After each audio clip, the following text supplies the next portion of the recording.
Good afternoon. I'm Senator Gary Daniels from District 11. Today, we'll be holding a meeting of the Senate Finance Committee. Before we get started, I'll read through a checklist to ensure that the meeting we are holding is in compliance with the right to know law.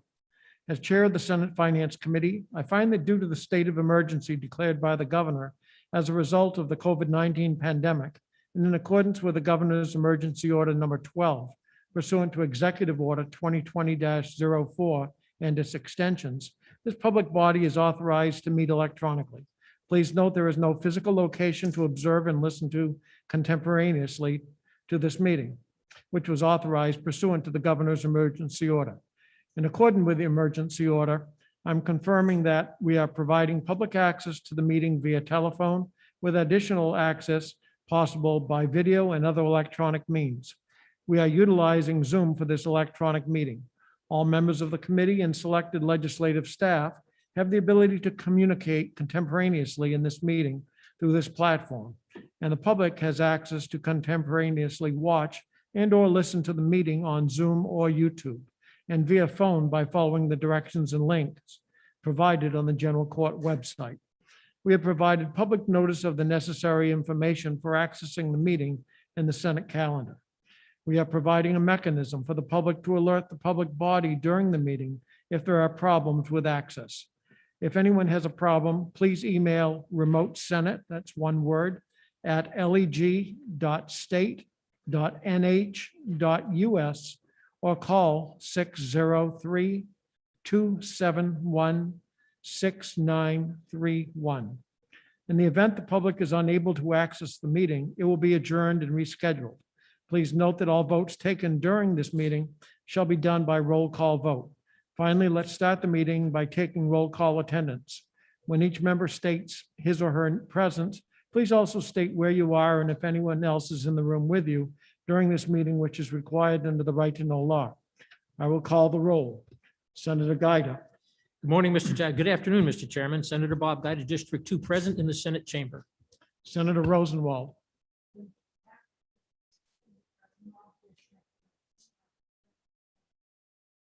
Senator Reagan. Senator D'Alessandro.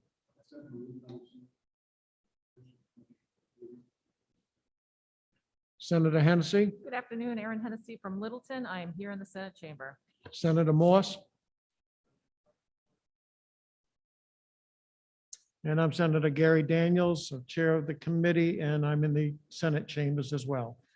I would now invite you to join me in the Pledge of Allegiance. I pledge allegiance to the flag of the United States of America and to the republic for which it stands, one nation, indivisible, with liberty and justice.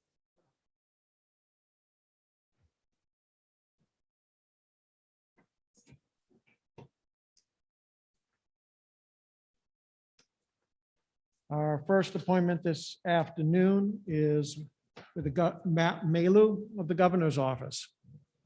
Good afternoon, Matt.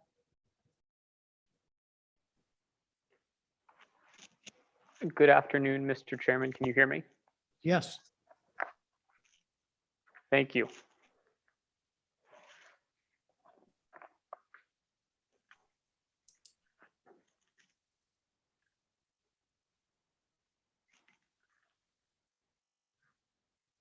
You're recognized, Matt.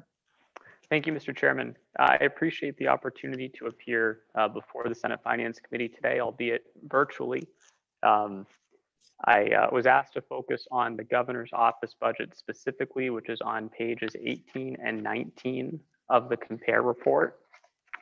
I will be referring to those pages. I don't have a formal presentation beyond that.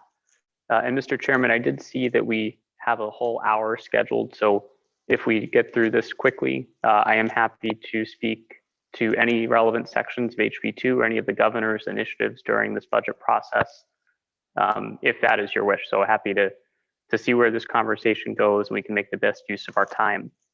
But as far as the process that the governor's office went through, it's very similar to what you've already heard from some agencies, and we'll continue to hear from other agencies that appear before your committee as well, is that we looked at an unprecedented picture of where the economy may or may not have been going in light of COVID when this budget process started more than 6 months ago at this point.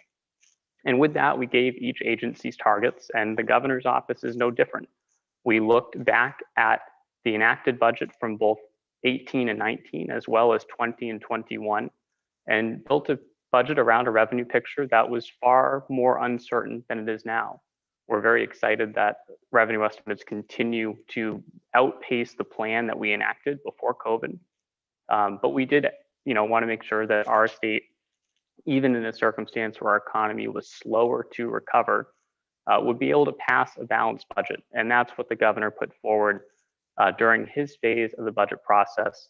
And you'll notice here on pages 18 and 19, the House did not make any changes to the Office of the Governor's Budget or the Office of Substance Use Disorders and Behavioral Health on pages 19.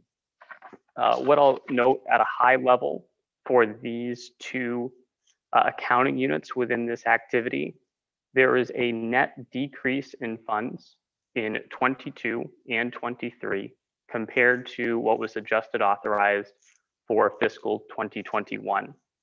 And again, holding our office to the same standard that we put out before other agencies in assembling these budgets.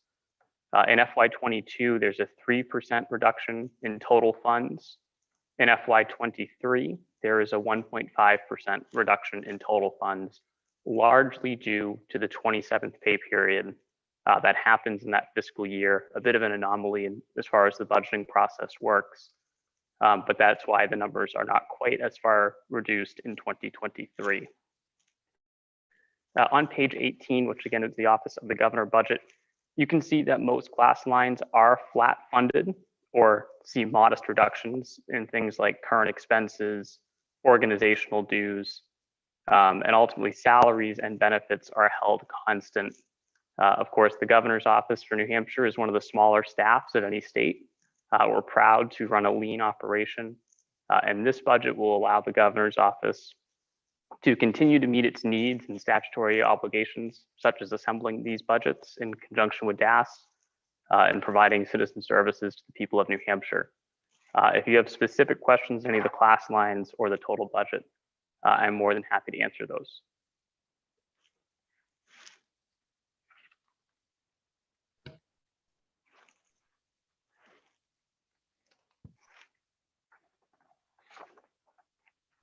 Sorry, seeing no Just questions currently, go ahead and continue, Matt.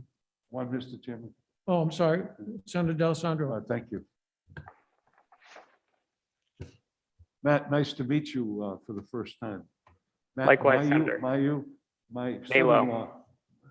son-in-law is Mayu. Just the technology. Have all of your technology requirements been met by the authorized money that was spent in 2021? And is this just sustaining it for 22 and 23?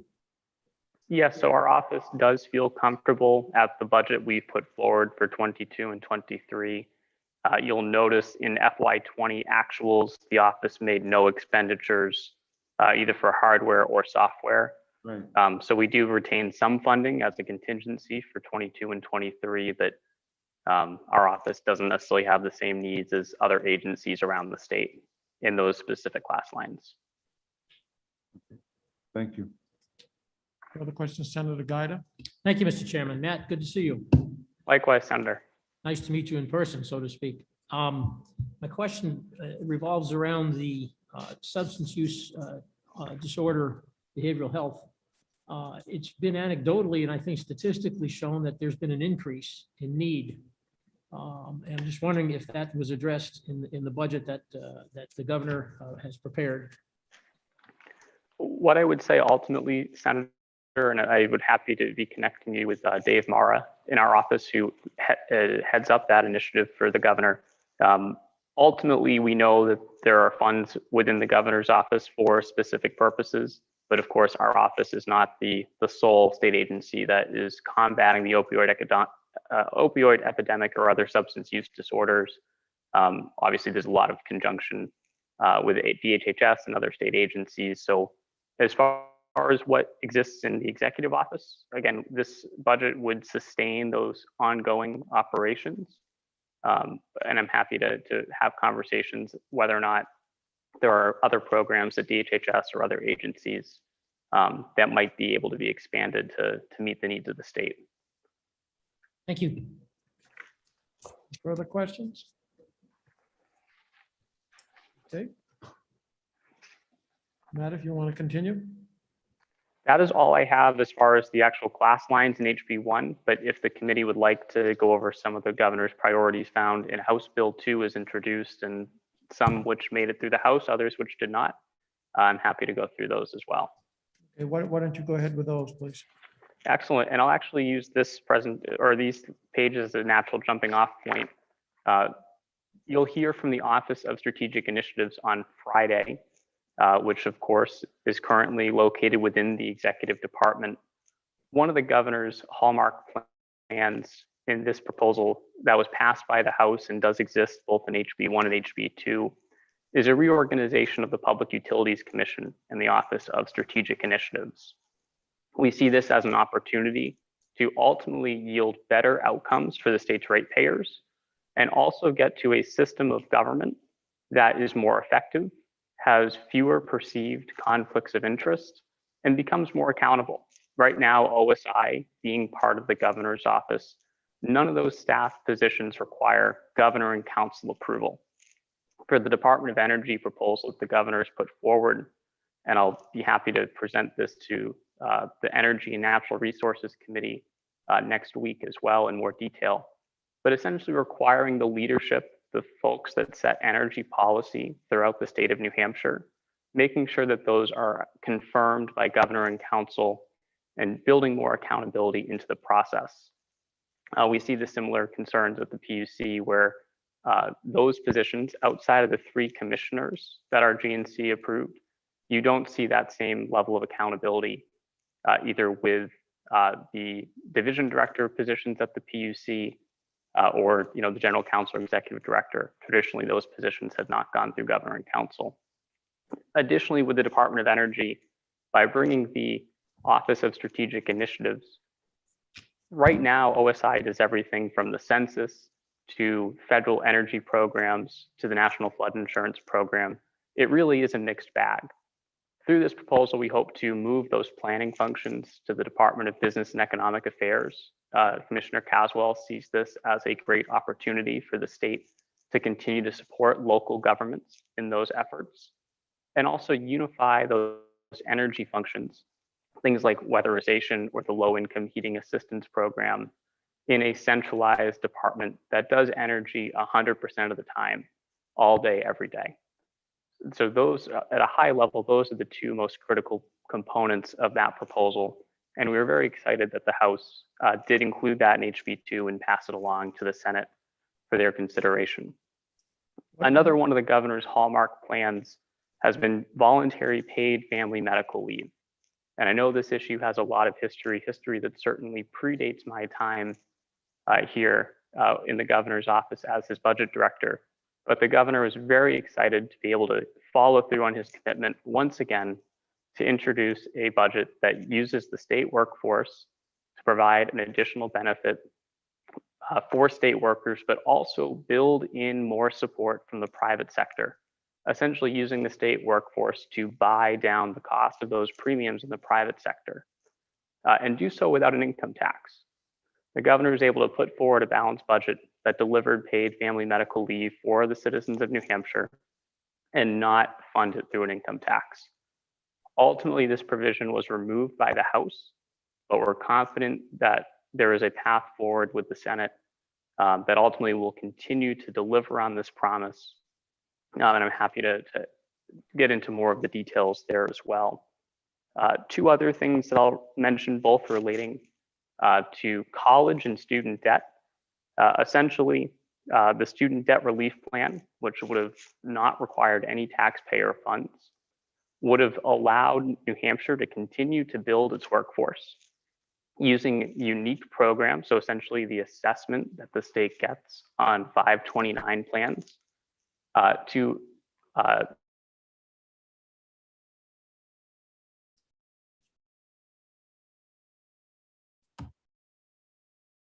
Yeah, we lost your audio. Can you hear me now? There we go. Sorry about that.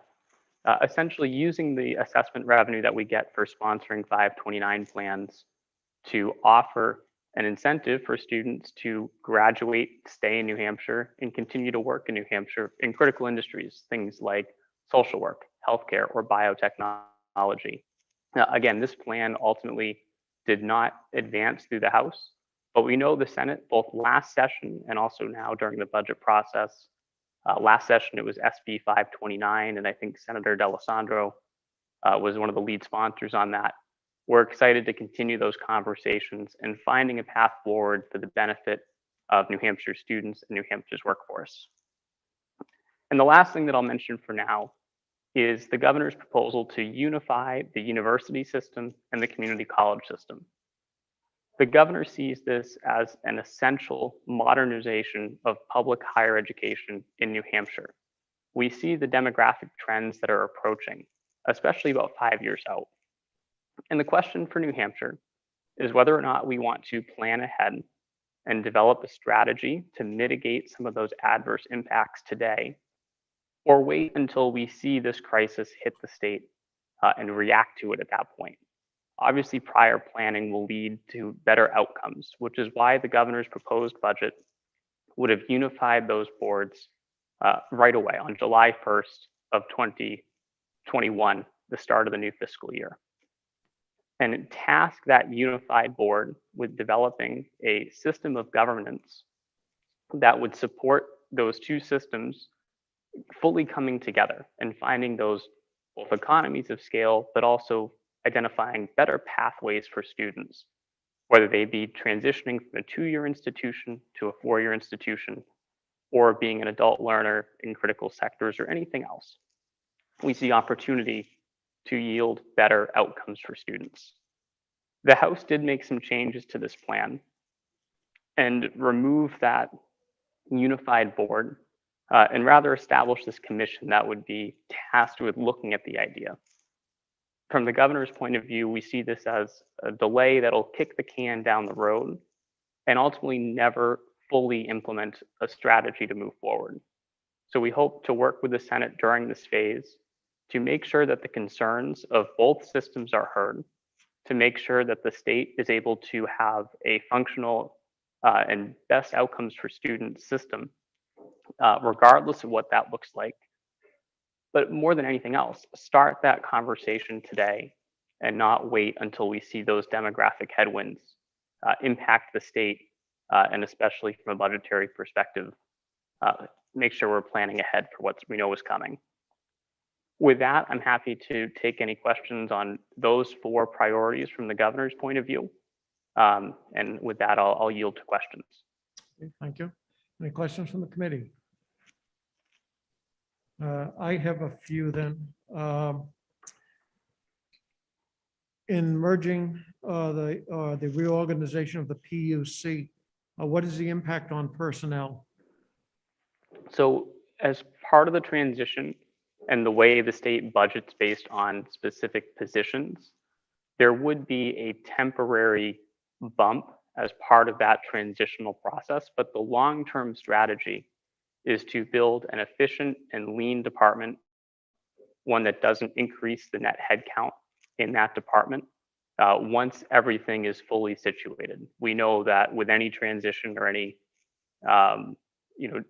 change to state government of this nature, there are some initial bumps in the road to fully integrate those 2 distinct entities.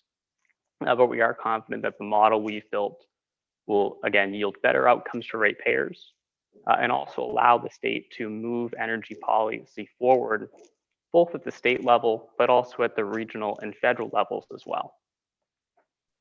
Can you define temporary bump? So as far as positions, we know that we're taking some from the OSI, the Office of Strategic Initiatives, and that the Public Utilities Commission. With that, you see in the initial budget based on either where personnel exists and given the new requirements that leadership positions go through governor and council, we aren't able to arbitrarily assign any specific individual into one of those GNC confirmed roles. So with that, you create essentially a double budgeting of some positions in the immediate term. Once those positions have gone through governor and council and are confirmed, you wouldn't necessarily see the actual spend for those two positions, if you will. So the number looks to be artificially inflated. But long-term, the intent is not to increase headcount and ultimately to focus on finding efficiencies, things, whether it be in the back office or things of that nature. The other thing I would say, there are several current vacancies at the PUC and at OSI, and you'll see some of those positions abolished at the back of House Bill 1. And happy to go through any of that as well. Okay, so I didn't really get specifics on, I understand that there'd be a reduction at OSI of how many? I can certainly pull the position numbers for the committee and follow up via email with that, if that is okay, Mr. Chairman. Okay, and in the end, you were saying that there should be no change in headcount, but what about the monetary side of things? From a monetary perspective, so both the PUC as it exists today and OSI are funded by largely either with utility assessment dollars in the case of the PUC or federal funds in the case of OSI, especially those energy programs, which are primarily pass-throughs, again, things like the weatherization or the fuel assistance program. Under this new structure, the PUC continues to be funded by those utility assessment dollars. The Department of Energy becomes a hybrid, if you will, between those federal funds and that utility assessment. And in 22 and 23, you'll notice an increase of roughly $1 million to $1.5 million in that utility assessment line, largely because of that transitionary period. But again, long-term, we see this as a more efficient structure of government for the state. One certainly that does not grow state government. And again, we'll be able to set better policy that yields better outcomes for ratepayers. I know that's a bit of a, not a rhetorical, but more of a theoretical answer to that question, but we're very confident in the model that we're putting forward, based largely on the federal relationship between the Federal Department of Energy and FERC, or the Federal Energy Regulatory Commission, and not one in the line with states like Connecticut that we've seen issues because of just the setup that they have. We find the federal model to be a better model for New Hampshire, and that's certainly what we're trying to emulate in this instance. So we could expect to see another $1.5 million asked for in this budget, but the subsequent budget we would expect would be lower than what you're asking for this time.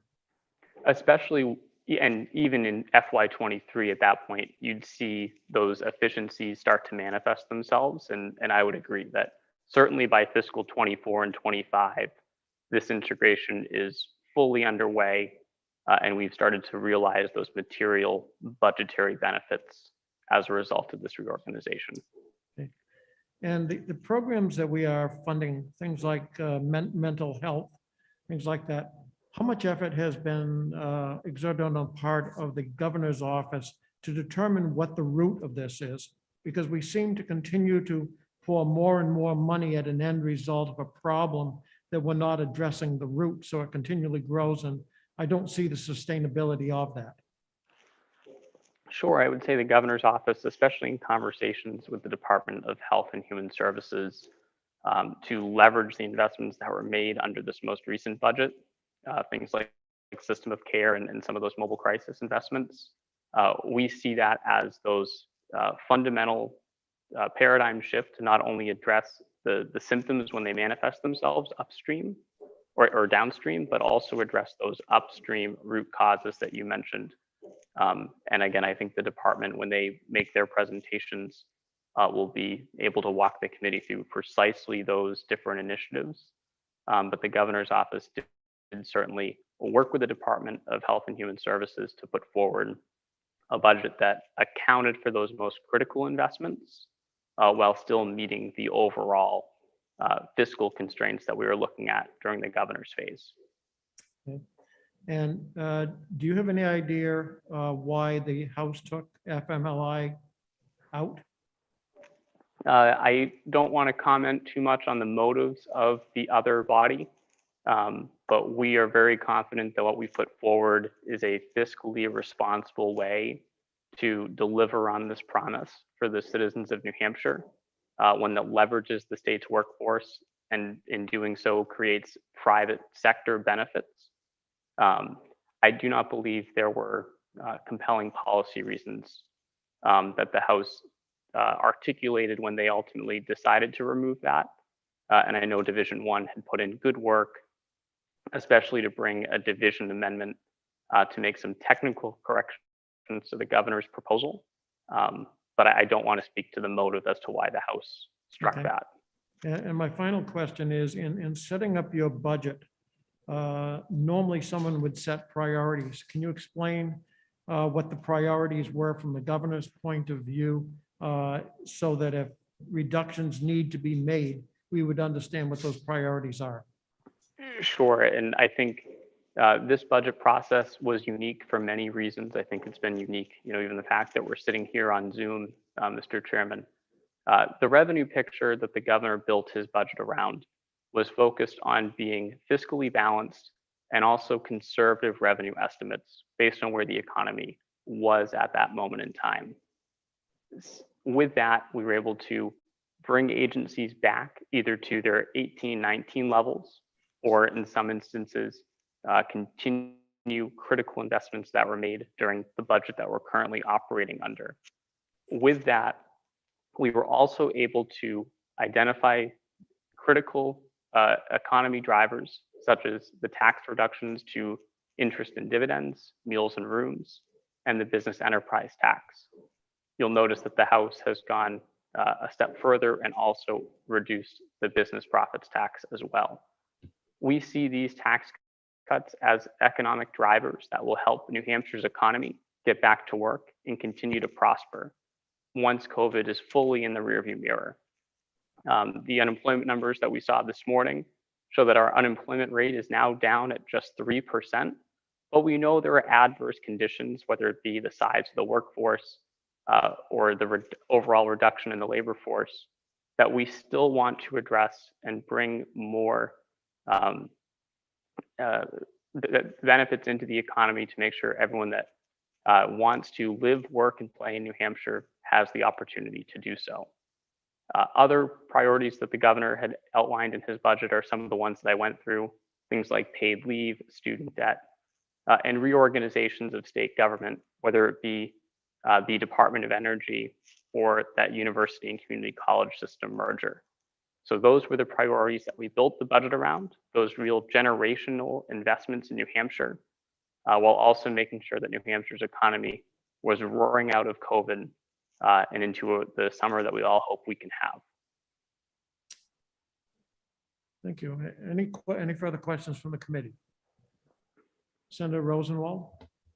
Thank you, Mr. Chairman. Hello, Matt. Hello, Senator. I'm wondering if you could comment. I see the House took the secure psych unit out of the budget. You didn't mention that as one of the governor's priorities. So could you just tell us about his thinking? Thank Sure, you. Senator. And obviously this project has some history both in what was passed through HB 3 and 4 and also what the governor put forward. We have been working with the Department of Health and Human Services to identify the best path forward to make sure that that facility moves forward, both with the current funding that was appropriated through HB 4, but also identifying which mechanism is the best to continue the remaining funding to build that facility. We know there are funds that were recently passed by the American Rescue Plan. And if you look at the language that was included in HB 2, it was to be prioritized for federal funds should they become available. At this point in time, as you correctly noted, the House did remove that. I think the next steps for that project would be to either work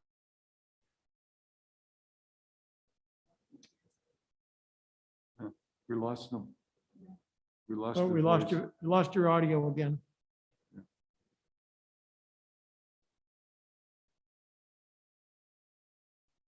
Matt, we lost your audio.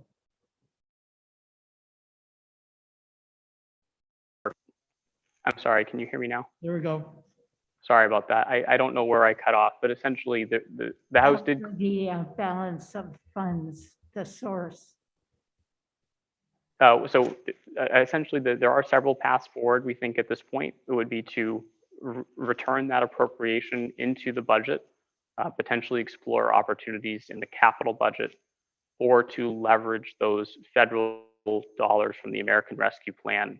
But with that, we're still awaiting Treasury guidance from the US Treasury, and it's unclear exactly what that might look like. So I think it'll be an ongoing conversation over the next several weeks, but the governor does remain committed to building that facility, whatever path makes the most sense for the state of New Hampshire. Thank you.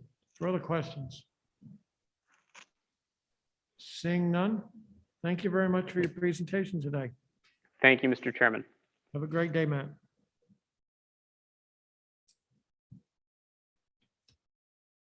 Next, we have the Governor's Commission on Disability.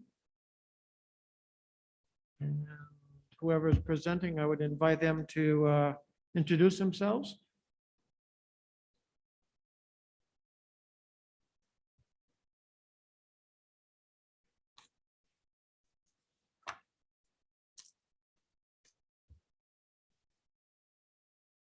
Chuck, I think you're muted.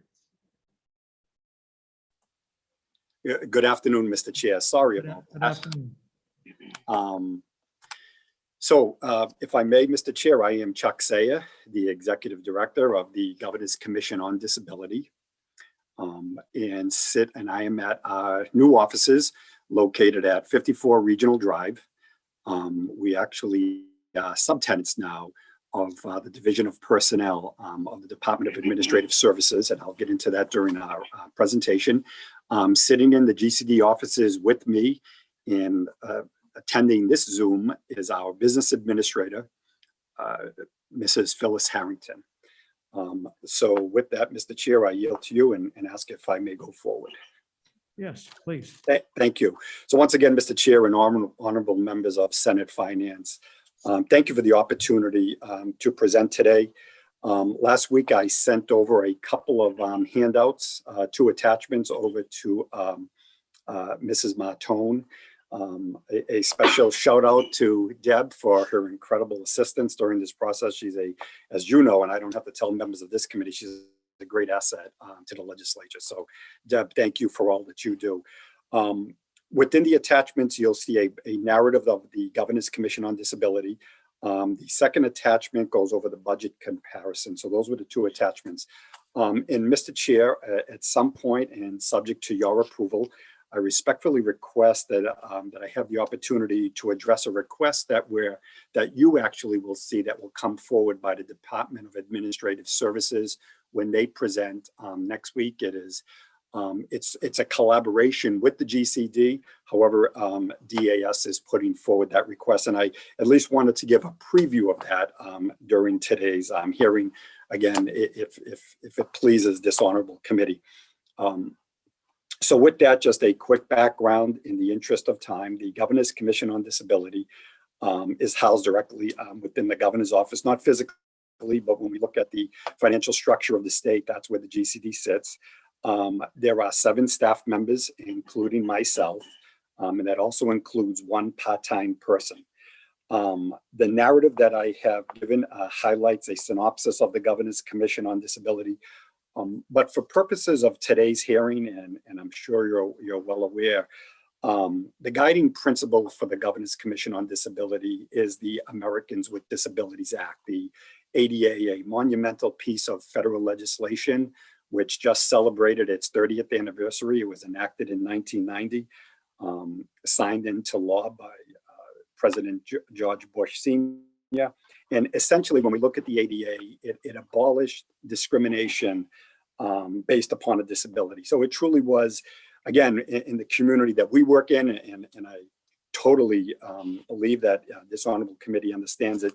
It truly leveled the playing field so that individuals with disabilities have the same rights and opportunities that we all have in our society. Each day at the GCD level, at the staff, we literally handle the ADA on a day-by-day basis on a grassroots level. The staff deals with employment matters as it deals with the ADA. Physical accessibility matters as it deals with the ADA. Or is there enough parking? Is a ramp needed? And again, this is very high level, and also just generic and general questions that come in about the ADA from business owners and the allowance of service animals and what types of accommodations have to be made or not made. So again, on a regular basis, we deal with the ADA, and the GCD itself is a cross-disability agency. So we interact with members of the community with all types of disabilities, both physical. You had referenced the mental health issues, which we see now as a growing sector within the ADA. So individuals who are deaf, individuals who are hard of hearing, individuals who are blind. So again, we get the calls and the emails on a regular basis for guidance. When we look at the commission, it's comprised of 18 gubernatorial appointed commission members, represents a cross-section of society, parents and guardians of individuals with disabilities, consumers, individuals with disabilities, members of the general public, as well as those service providers in the state of New Hampshire. And there are also the commissioners of Health and Human Services, Education, labor, vocational rehabilitation, all have a seat at the table at our public meetings. So with that, I'd just like to highlight also, before I go into the comparisons, again, the narrative goes over various programs that the GCD handles. And one shining program that was enacted by the legislature in 2016, and it was rolled out in the state of New Hampshire in December of 2017, is Stable New Hampshire. And Stable NH are savings accounts fashioned according to the IRS code 529A. We're all familiar with 529 plans, which allow individuals to save tax-free for college, but 529A plans, the Able Savings Program, which is Achieving a Better Life Experience, it's an investment account that allows individuals with disabilities to save and invest money without risking needs-based benefits, such as SSI, Supplemental Security Income, or Medicaid. And I say it's a shining example of New Hampshire because Stable New Hampshire on the RSA 195K is co-administered by the Executive Director of the Governor's Commission on Disability and the State Treasurer. And truly, this was very, again, just another piece of legislation where we empower individuals with disabilities to save money without risking benefits. For many years, individuals with disabilities could only have so much in assets, typically $2,000, and it could risk the benefits that are so needed. When the federal legislation passed and then the state of New Hampshire passed 195K, it just opened up opportunities for individuals, and it truly is a high point for the state of New Hampshire. It is operated without any general funds, so no funds go to the maintenance of the program. The state of New Hampshire joined the state of Ohio and the Ohio Treasurer's Office on the platform, and we are one of 12 states who are on that platform. No added staff were needed, and we work closely within the GCD to ensure that the message of Stable gets out. We have almost 500 accounts, and there's roughly 3.3 million in New Hampshire assets that are now under management. So again, when we look at the programs that the GCD is closely related to, Stable NH is one of them. So with that, Mr. Chair, and giving you a very big overview, I can go to the budget comparison for the GCD, which starts on page 21 of the comparison. As it says, compare House to the Governor. I will give a very high level overview. And I will tell you, and I know you know this, and I know members of this committee know it, The vast amount of increases typically in class 10 and class 11, which are the salaries. We also see it in the benefits that are afforded to the individual. So again, as every agency sees it, and I would say this being a smaller agency, we tend to see it somewhat stock when we're looking to create a very efficient and expedient budget. Because I will tell you, Mr. Chair, and I take this as a exposition of who I am. We are stewards of the state's money, and I do look at that as an incredible responsibility for me to spend money as efficiently as we can and still achieve the same results. So when we look at class 10 and class 60, we did see increases there, which are commensurate with what we see across state government. And another large increase, the GCD saw an increase in rent this year. From 2013 until this past summer, the GCD was located at the Philbrook building over on the campus of the New Hampshire Hospital. However, we were relocated, as was OPLC and the Office of the Child Advocate, and actually the American Legion also over the summer. And so we were typically paying $19,000 in rent a year, which we can see on in class 28. And now that has been changed to class 49, transfers to other agencies, and there's an increase there, and we go up to $25,000. As I had stated as the outset, we are now subtenants of the Division of Personnel. And I will tell you from the opportunity of collaboration with a sister agency, it's been nothing short of a wonderful move. Division of Personnel obviously deals with many matters, as it deals with employee relations, as it deals with Family Medical and Leave Act, and they also deal with the ADA.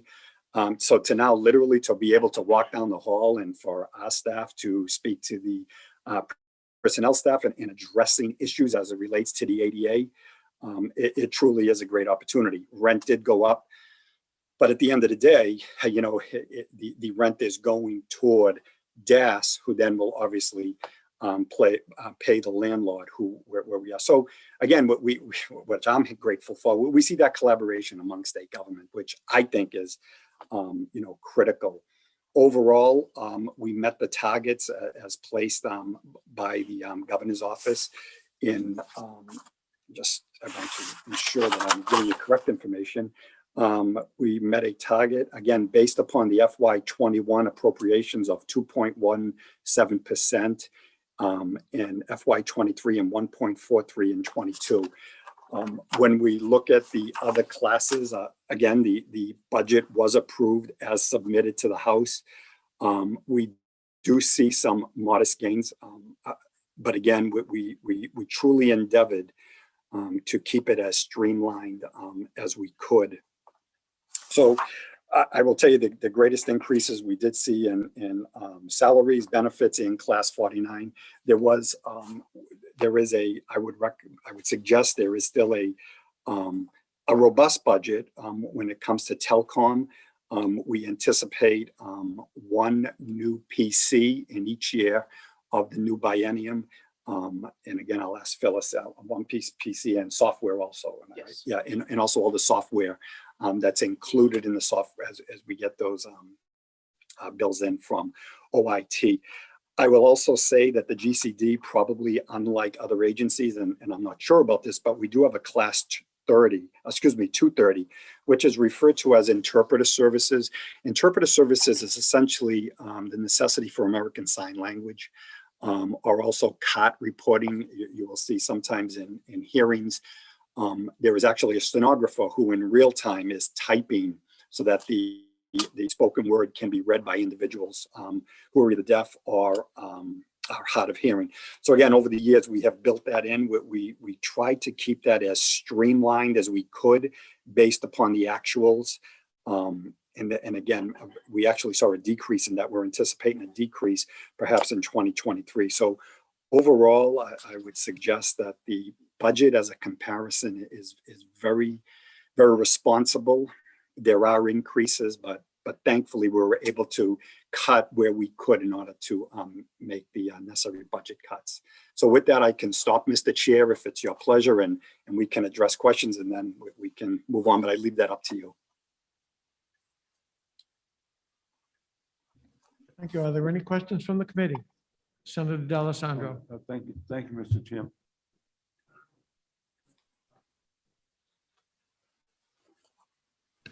Thank you, Chuck, for a good presentation. Chuck, I noticed that in your employee training, you have almost eliminated it, totally eliminated in the second year, but $50 and what you constantly need to upgrade, don't you, on the training? I mean, based on the people that you interact with. I know I've spent lots and lots of time with you and with your precursors over there. And it seemed to me that training was an integral part of the process of dealing with a difficult population. How are you going to do it with no money? Yeah, and Senator, first and foremost, thank you for the question. Thank you for your attendance at the recent GCD meeting back in March. The wisdom that you imparted upon the GCD and the experiences and your travels over the years is always appreciated. It's a great question. I will tell you, again, what you are 100% right. Training is needed. We do keep the $50 as a placeholder, so that if we are able to transfer funds, we will. So that's why, and I asked Phyllis that, am I right? Is that Yes. Typically we keep the $50 just so we have the class.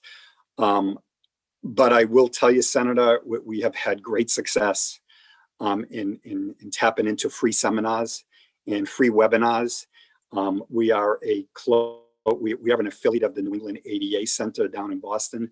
And there are many opportunities that are actually free and online that we have taken advantage of over the years. I totally agree with you, Senator. Training is critical at every level, and it's a changing environment.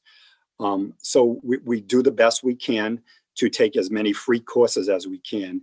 And as the year progresses, and if we see that perhaps one of the other classes might be not being spent down, and not to say that we're squandering that money, but once we have an idea of what the lapse would be, and if we are in a judicious position to transfer money, that is what we have done in the past. But honestly, thank you for the question, and you're right on. I mean, when it comes to the ADA, the amount of cases that we all get on a regular basis on the national level, from settlements or other lawsuits that have been launched as a result of inadequate accessibility. It definitely is a changing environment, especially with COVID now, where we're coming out of this pandemic, and we're realizing that that's a changing environment. So we're hopeful that the free seminars will continue, and should there be a necessity to transfer, we'll do that in the most responsible way we can. Just one further question. Follow up? Yeah. Thank you, Mr. Chairman. Now, what about transferability? How much latitude do you have in transferring from one? Yeah, that's a good question. If I may, Senator, may I just ask my business administrator, and then I can come right back, if that's okay, Mr. Chair? Sure. Okay, thank you, Senator. How is it, can we transfer typically? We can transfer except for the classes. We can't like the transfers to general services, they're Okay. at OIT, but we can transfer Great. from other classes where it doesn't affect it that much. Okay, a great question, Senator. So we can transfer, we're limited in what we can transfer. I suspect this applies to all agencies. We can only transfer, and I hate using a word like this, but where we have the power to transfer. So in other words, class 20, which is current expenses. If for whatever reason, we haven't been buying copy paper and toner and anything else. So if we have a little bit of an overage there, we would be able to transfer from a class 20 to then fund another class. We wouldn't be able to transfer out of payroll. We're not able to transfer out of benefits. We're not able to transfer out of DOIT. So there are some that we just cannot touch, but then there are some that we may have some latitude. So there are significant limitations on your ability to transfer.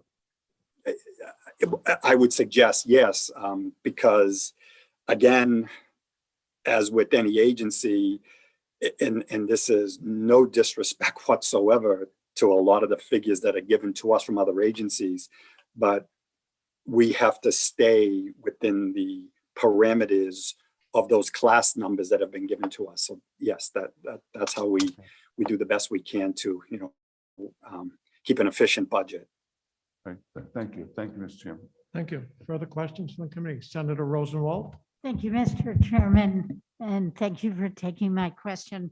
I noticed that by far the bulk of your funding is general funds. And my question is just, are there ways you could explore or have explored to increase your federal fund leverage? Thank you, Senator Rosenwald. That is a phenomenal question. And yes, we on a regular basis will look at the opportunities that are presented at the federal level. Typically, I will work closely with the governor's office if it's something that seems appropriate, and we will do the best we can to search that out. I will tell you, our budget typically, and again, small budget, but at the end of the day, $500,000 is still $500,000. We typically receive funding in the amount of roughly about $17,000. As I had referenced from the New England ADA Center, where we are their counterpart. We represent, there are 10 ADA centers across the country where the New England ADA Center, obviously we represent New Hampshire. We get about $17,000 a year from them. They have just applied for re-upping their 5-year grant. So they're in the process of doing that now. They won't have an answer probably for a couple months. If history tells us anything, at least with that funding, we do expect that to come back into the GCD. Obviously, that would have to go through Governor and Council and the necessary legislative path for that also. So there's a little bit of money there, and we do consistently look for opportunities that are out there. Thank you. Yes. Thank you. Further questions? Director, how do you determine the success or failure of the services you offer? Yeah, that's a great question. We're a very unique type of an agency, Mr. Chairman. We obviously work cases on a regular basis on different levels. We're not a licensing organization, and we are not an enforcement agency. We are truly the disseminator of information and the provider of resources. There's a couple of hallmarks at the GCD, Mr. Chairman. One thing we will never do, we will not be a glorified 800 number giver, so to speak. If someone calls and they need information, we're not looking to just pass them off. We are looking to ensure that individual gets the information that they need. And quite honestly, what you see when it comes to with individuals with disabilities, there are times when they may not even know what the issue is. So what we keep is from a data perspective, we keep a very robust call log. And if any members of my staff are listening in to me right now, they understand how we take our log very, very seriously. It isn't just a checkbox and the call was returned. There are comments in there. There is cross collaboration within the agency. So we on a regular basis, I sit with a staff member. On a side note, we in order to meet our goals for this fiscal year, we reassigned our administrative secretary over to Gopher. And that was a win-win because obviously we had to meet a budgetary assignment, which we did. And thankfully, she is now providing assistance over at Gopher. But with that, on a monthly basis, I review with our accessibility specialist right now and our business administrator, the amount of calls that have come in and where they went, how many calls have been unresolved, how many calls were closed because of inaction. So we have this metrics that we follow very closely. And we also look at turn time and we don't want calls to stagnate or emails to stagnate. it's just not right. I mean, at the end of the day, these are individuals that need answers, and 9 times out of 10, they're in a very unique situation. Another thing we do, especially at the accessibility level, and I consider this a success, the GCD works very closely with the Department of Administrative Services, especially when the state of New Hampshire is entering into what we refer to as third-party leases. Before DAS or any other agency can present a third-party lease for real estate to the governor and council, they need an accessibility review, which is done by a staff member. Again, what we have seen over the years, Mr. Chair, and I consider this a success, we have made it a mission, and thankfully we work in a great state where other agencies want to work and collaborate. We work closely with DAS, DMV, safety, just to name a few, employment security, to ensure that accessibility is met. And, you know, they can call me, or they can call accessibility, they can call anyone in our office, and we will return the call, and we have great relationships across the state. But to your question, and I know I derailed because it's very exciting what we do with the GCD, and I say that with all honor and honesty. We're a nice piece of the equation, especially as it pertains to individuals with disabilities, to ensure that accessibility is being met. Thank you. In working with the resources that come to you, are you able to help any of them to get to a point where they do not need the services of your organization, or is this an ever increasing? Yeah, that's a really, really great question. I think there are some situations which do resolve themselves. So if I have an individual, for example, that needs assistance with benefits, and perhaps it was a Medicaid issue, and we're in touch with HHS, that could then branch off into Stable New Hampshire, which is the Able Savings Account. So you see the blending, so to speak. So I would suggest that the GCD in and of itself, it's an ever-changing dynamic, especially because, you know, and it sounds like it can sometimes sound like a rude answer, but people say, well, look, is it accessible or not? Or is it a service animal or not? Or is the person allowed the benefit? It depends, you know, and I know that sometimes is the hardest answer for someone to hear, but it does depend. So it's a very unique situation. I would suggest that, again, knowing the call log and knowing the amount of calls that come into the agency from building inspectors across the state, leaning on our accessibility, the private sector leaning on employment issues, business owners, retail establishments, saying, do I have to let this, is this a service animal? And what is a service animal? What isn't a service animal? It's a change in dynamic for the GCD. We're thankfully, and I say that with all honesty, we're very busy, which is a good thing. Thank you. Are there any further questions from the committee? If not, please continue with your presentation. That's great, Senator Daniels. And the last thing I wanted to reference, so and this is actually happening in real time. I've been in conversation with the Director of Personnel, as well as Deputy Commissioner Cassie Keene, regarding the creation of a part-time position at the Department of Administrative Services Division of Personnel, known as a Americans with Disabilities Act Coordinator. And I'll explain to you the genesis of where this has come from. Over the past couple of years, the GCD, at the request of the governor in his office, put together a work group known as the Workforce Focus Group.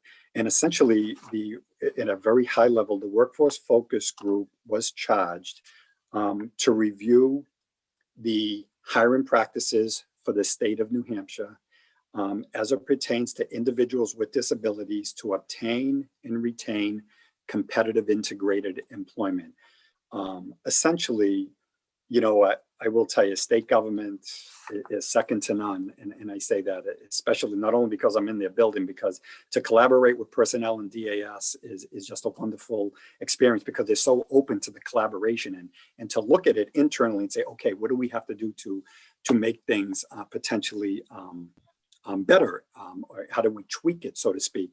So as a result of this workforce focus group, which was made up of a very robust complement of individuals, consumers were at the table, state government was at the table, personnel, employment security.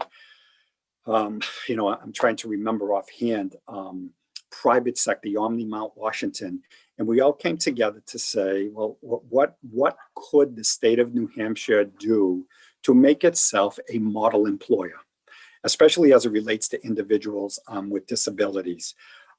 We have seen this initiative since 2013, and it came out of the NGA, the National Governors Association. You know, what the states have to do, it's known as SAME, to make themselves a model employer. So there were a set of, and this is still in draft form, but even as I presented this to personnel, they ran with it. And there's nothing else I can say except thank you, you know, for the community. And we looked at it and said, there were a set of recommendations that came out of the work group. And one of the recommendations was perhaps, and the suggestion was made, that perhaps there should be an ADA coordinator. And what would an ADA coordinator do? They would, that person would essentially develop and maintain ADA policies for the state of New Hampshire, provide training to New Hampshire state agencies on ADA policies and disability laws, and facilitate disability awareness. And what I will say, and I consider myself an all-in collaborator on this, and if we, although the position, as a result of my personal opinion and as well as my professional opinion and that of the work group, the position should be at personnel, because personnel has that import in the state of New Hampshire, because they are the division of personnel, and it's who we rely on for ultimate advice. But I will tell you, as a collaborator, I will sign an MOU, I will shake hands, I will do whatever it takes to ensure that the GCD stands shoulder to shoulder with the division of personnel, that should this honorable committee and obviously the Senate and the legislature, the House actually approve it, that this will be another, and I say that especially with respect and civility in the workplace and the other trainings that the state of New Hampshire offers, and the support that the state of New Hampshire through its division of personnel offers to employees. This will just be another step in the right direction. So I'm giving you the very high level. You will hear from Commissioner Allinghouse, who will definitely, and his staff, go into the details, but I just wanted to give you, I would thank you for the opportunity, I should say, to at least give you a very high level of what we see as another potential jewel for the state of New Hampshire. And with that, I'll turn it over to you, Mr. Chair. Thank you. Thank you. Questions from Senator Rosenwald? Thank you, Mr. Chairman. Where is this position in House Bill 1, or is it in House Bill 2? Thank you, Senator Rosenwald. It isn't there right now. My understanding, it's going to be requested by the Commissioner of Administrative Services at his hearing. I don't believe it's in there right now because, again, this is something that has been happening in real time. Thank you. You're welcome. Further questions? Senator Hennessy. Thank you. So just to confirm, you didn't ask the House for this position, or DAS didn't ask? Yes, Senator, thank you for the question. That is correct. It was not asked in the House. Thank you. Further questions? I guess relative to that, the things that you mentioned that this person would do seem to fit very well in the Department of Labor, because they're already required to make sure that employers are following ADA standards and things like that. So why create another position as opposed to hold the Department of Labor to what they're supposed to be doing? Thank you for the question, Mr. Chair. And I am not disagreeing with you whatsoever. I'm saying this more as thinking out loud, which is something I always do. I don't know essentially what DOL does. I obviously know the commissioner well. When the work group came together at the GCD over the past couple of years, and we were brainstorming the ideas, we envisioned as a group that it would be better suited at personnel, because personnel has that consistent relationship with HR administrators across the state. I'm fairly certain that either the director of personnel or her deputy meets on a monthly basis with every single HR administrator on the state. So again, the recommendation of the group, which I adhere to and I support, is because even using my business administrator as an example, if Phyllis were to have a question on how to figure out family medical leave hours, she would defer that question over to personnel.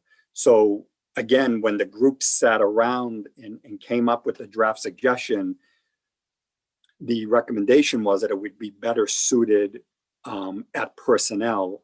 And that's not to say as opposed to labor, it's just that labor was not considered. But again, I think anything is open, and I would defer to DAS, DIP Admin Services on that also. Okay, thank you. Seeing no further question, thank you very much, Director. Well, thank you very much, Mr. Chair. Thank you, members of the committee. Have a wonderful day and stay safe. We're almost out of this, which is a great thing. We're Thank happy. you. We hope so. Yes. Have a Okay. great day. Take care. Bye-bye. And do we have the Department of Safety?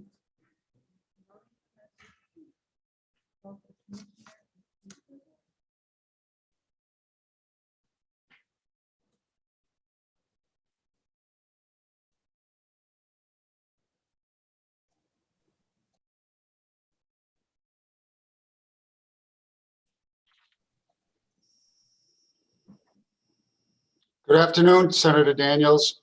Good afternoon, Commissioner. If you could just introduce yourself and anyone else who's going to be speaking, we'd appreciate that for the record. Sure. Good afternoon, Senator Daniels, honorable members of the Finance Committee.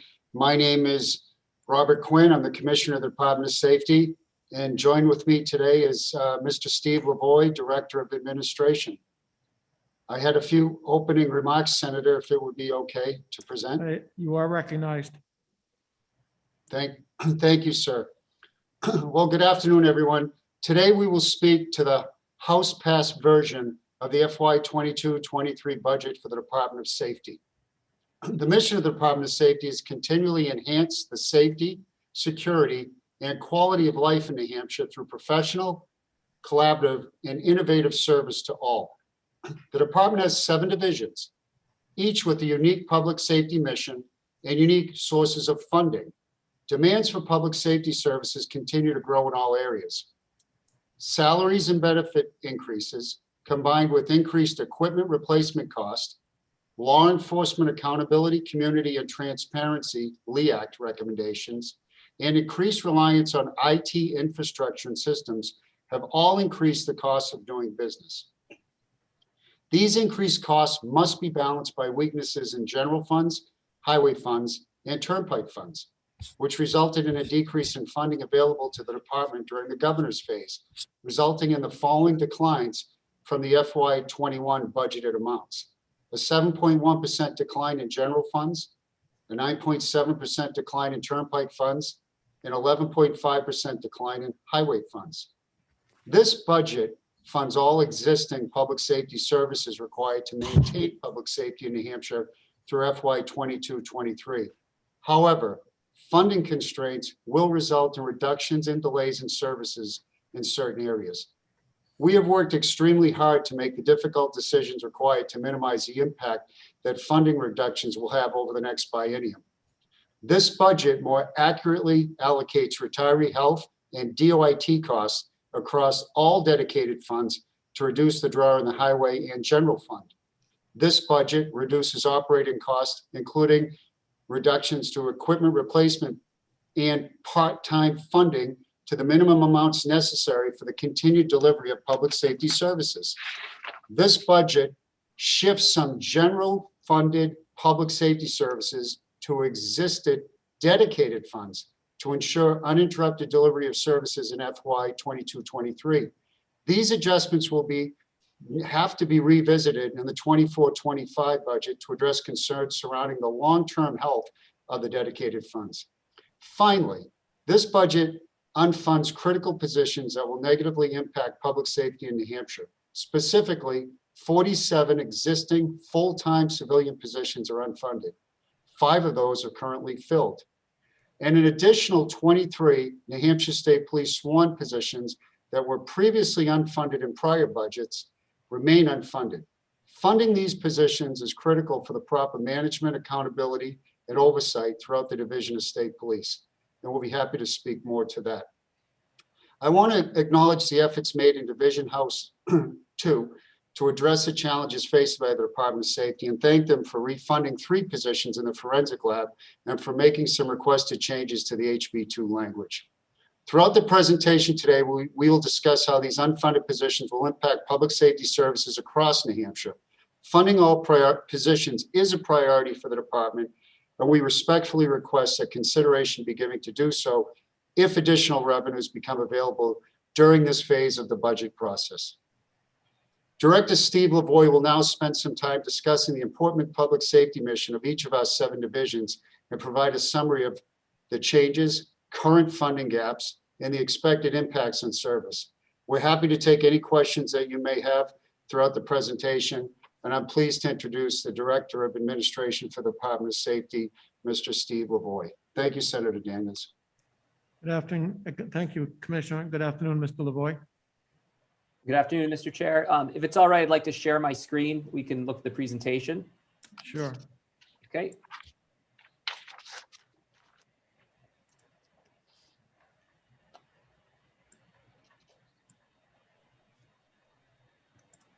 All right. So as the commissioner mentioned, today we're prepared to speak to the House approved budget that was recently passed.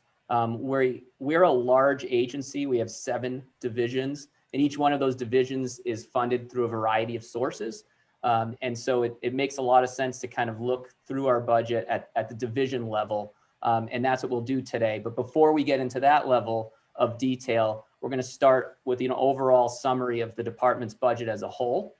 And so the Department of Safety's budget for the biennium is $203.9 million in FY22.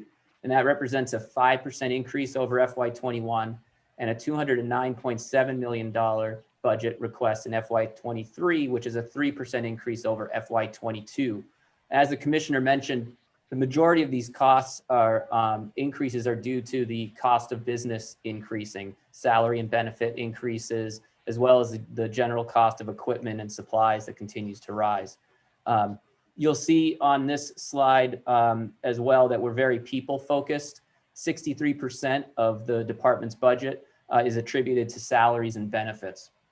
So of that change, $1 million is specifically related to salary and benefit costs. And I think it's important to note that this amount would be higher if all positions were funded. So we're about $3.7 million in savings from the 47 unfunded positions. So even though we are seeing an increase overall, the number of positions and the services that we can provide is not being maintained at this funding level. $6 million of the increase are due to wages and benefits from expected employee increments and the 27th pay period. That's in FY23. 9.3 million in FY22 are due primarily to federal fund expenditures. You'll see there's a significant increase in federal funds, and a lot of that has to do with the declared disasters, especially with COVID-19 and the funding from FEMA that's supporting the state's response. Our total general highway and turnpike and cost of collections funding declined by $8 million, which is 6.4% in FY22. So as the commissioner mentioned, we spent a lot of time trying to make sure that all dedicated funds that were available were paying their fair share, and we reallocated certain costs that weren't previously being charged down to those funds, which helped to relieve some of the pressure on the general highway and turnpike funds. After the House phase, we see a decline in general funds of 6.6%, 9.7% decline in turnpike, and 11.5% decline in highway cost of collections. Our increase in other funding sources that you see, which is 6.5 million in FY22 and 1.7 million in FY23. Again, that's due to the changes that we've had to make to take certain areas off of the general fund and move them to other dedicated fund revenue sources. And we'll show you those at the division level as we get into more detail. As the commissioner mentioned, there's 47 positions that are civilian that are unfunded in 2022-23 that were previously funded in 2021. And there are 23 unfunded New Hampshire State Police positions, sworn positions, that were unfunded in previous biennium that remain unfunded in this budget. Mr. Lavoy, would you like us to ask questions as you go along or wait till the end? I think as you go along, it might be easier. Okay. I have one question. When you talk about the 47 positions unfunded in 2021, have been funded in 2021, have been unfunded in 22, 23. How many of those, how many positions did you have funded but not filled 2 years ago? Funded but not filled in 20? In other words, the money was given, but you did not hire. You know, it doesn't, for instance, your comment here about 47 positions funded does not say that they were actually filled with people. It's just the money was appropriated for those positions. But how many vacancies did you have 2 years ago? I don't have that number off the top of my head. I could certainly get that for you. Our vacancy rate varies based on the type of position that we're dealing with for a number of reasons. So as an example, an administrative role, we can typically hire those positions within a 30-day, maybe 60-day period if we're moving quickly through the hiring process. Other positions like a state police trooper, we're limited on when we can hire those roles due to the fact that they need to be certified and attend classes at police standards and training. And there's only typically 3 or 4 classes that are held each year. So our vacancy rate's going to change over time. I could get you a point in time, but that's what that number would be. It would only provide a point in time figure. Okay. We don't typically hold our positions vacant to meet lapse requirements unless we were in a position that we were forced to. And a few years ago, we weren't in that position. Okay, I So- guess I'm just trying to ascertain if the House unfunded these positions because they have been vacant for 2 years. Well, I can answer that then. The House did not unfund these positions. We as a department were unfunded these positions to meet the targets that were provided to us by the governor's office. And so these were positions that we worked with each division, the commissioner was involved and identified as having the least amount of impact on the public safety mission. So if I can add, Senator, to that, this is a very hard exercise to do, but as you go through the divisions, the director will show you where these 47 positions fall, and they are very, they're critical. You know, they're in the lab, they're across DMV, so the directors would absolutely need to fill those, but we were required to make these decisions, and that's how they became unfunded. Okay, thank you. Please continue.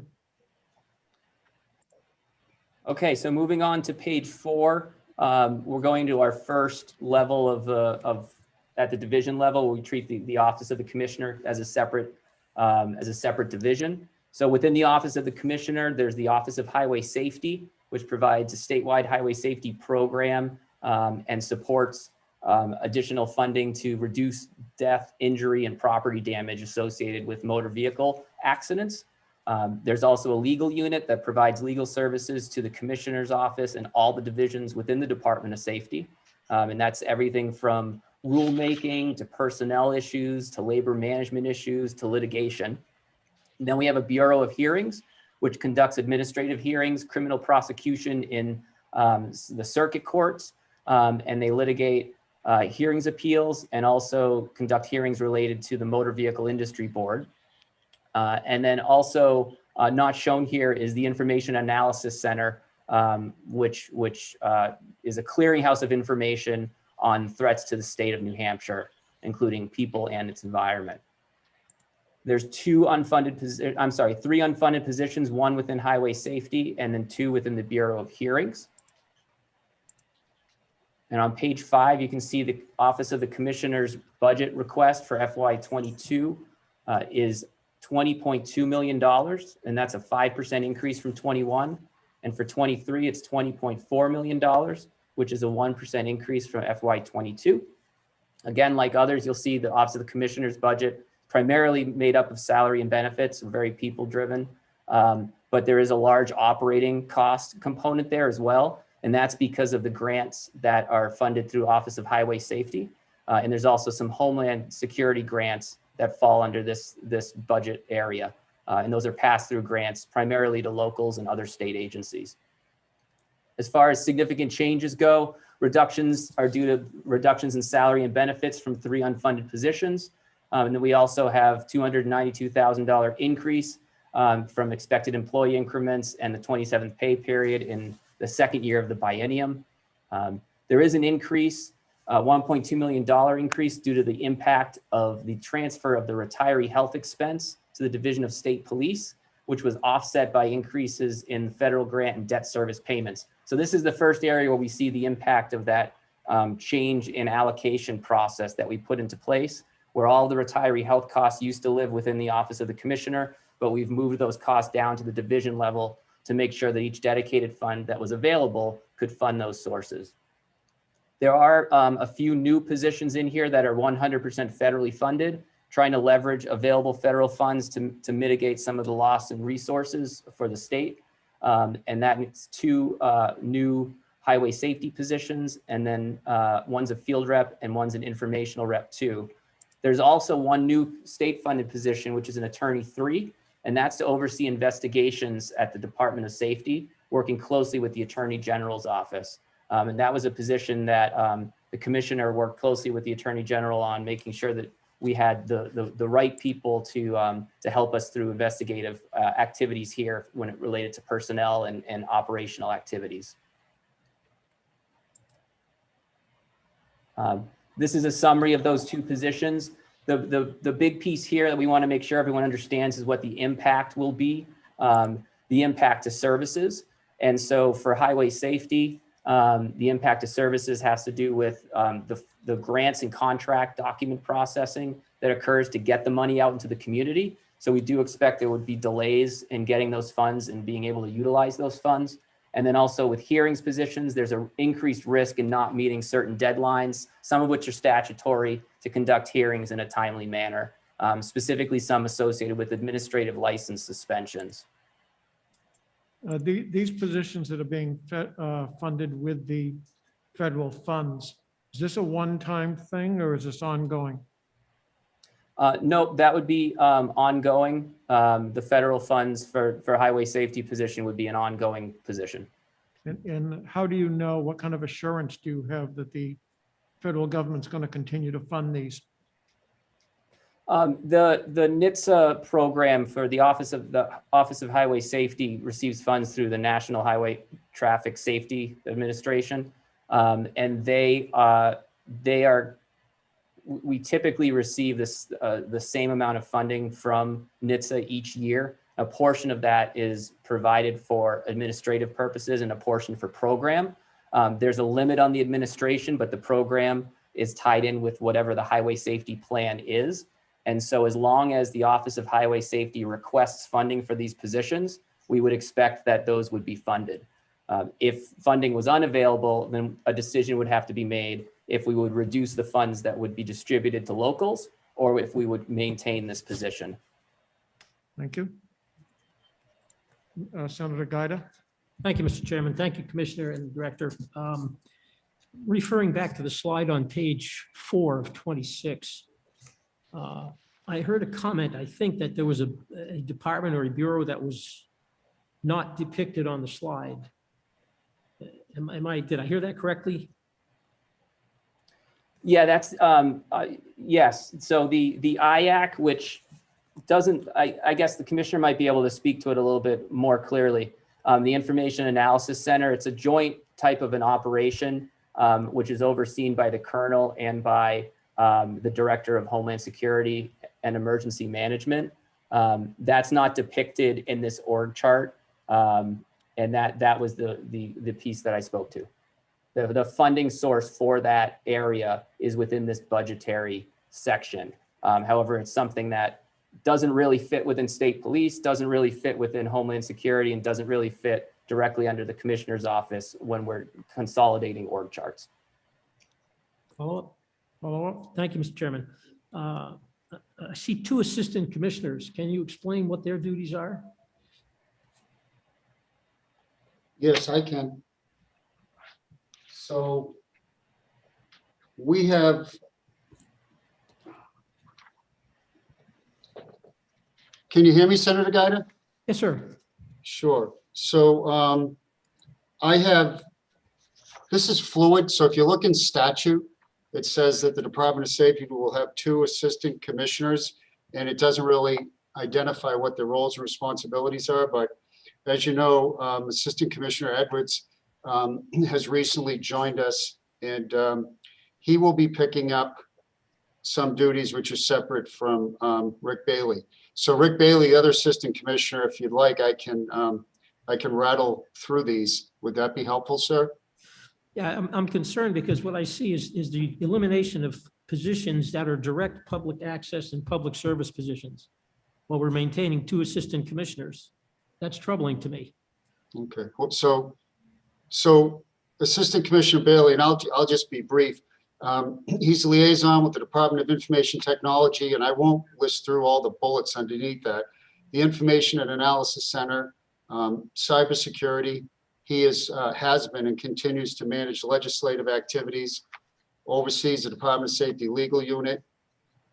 He coordinates and facilitates and works very closely with the Division of Emergency Services Communications, commonly referred to as 911. There's a very heavy technology component to this, the systems, the infrastructure, radio interoperability and FirstNet.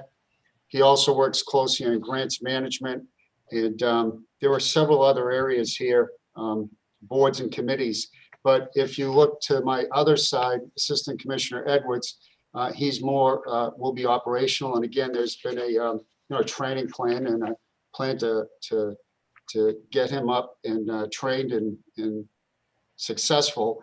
He will be focusing on customer service and operations at all the 7 divisions, involved directly managing the Bureau of Hearings, and most importantly, very centered to human resources, the personnel matters, managing as a liaison with HR to all the divisions, monitoring reclassification requests, monitoring vacancies, bringing forward unclassified requests for upgrades, coordinating with the Division of Personnel, monitoring onboarding and offboarding, monitoring performance evaluations, quite narrowly paying attention to the human resources and personnel side, our basis, our SharePoint, our key goals, our KPIs, are we meeting them in each division?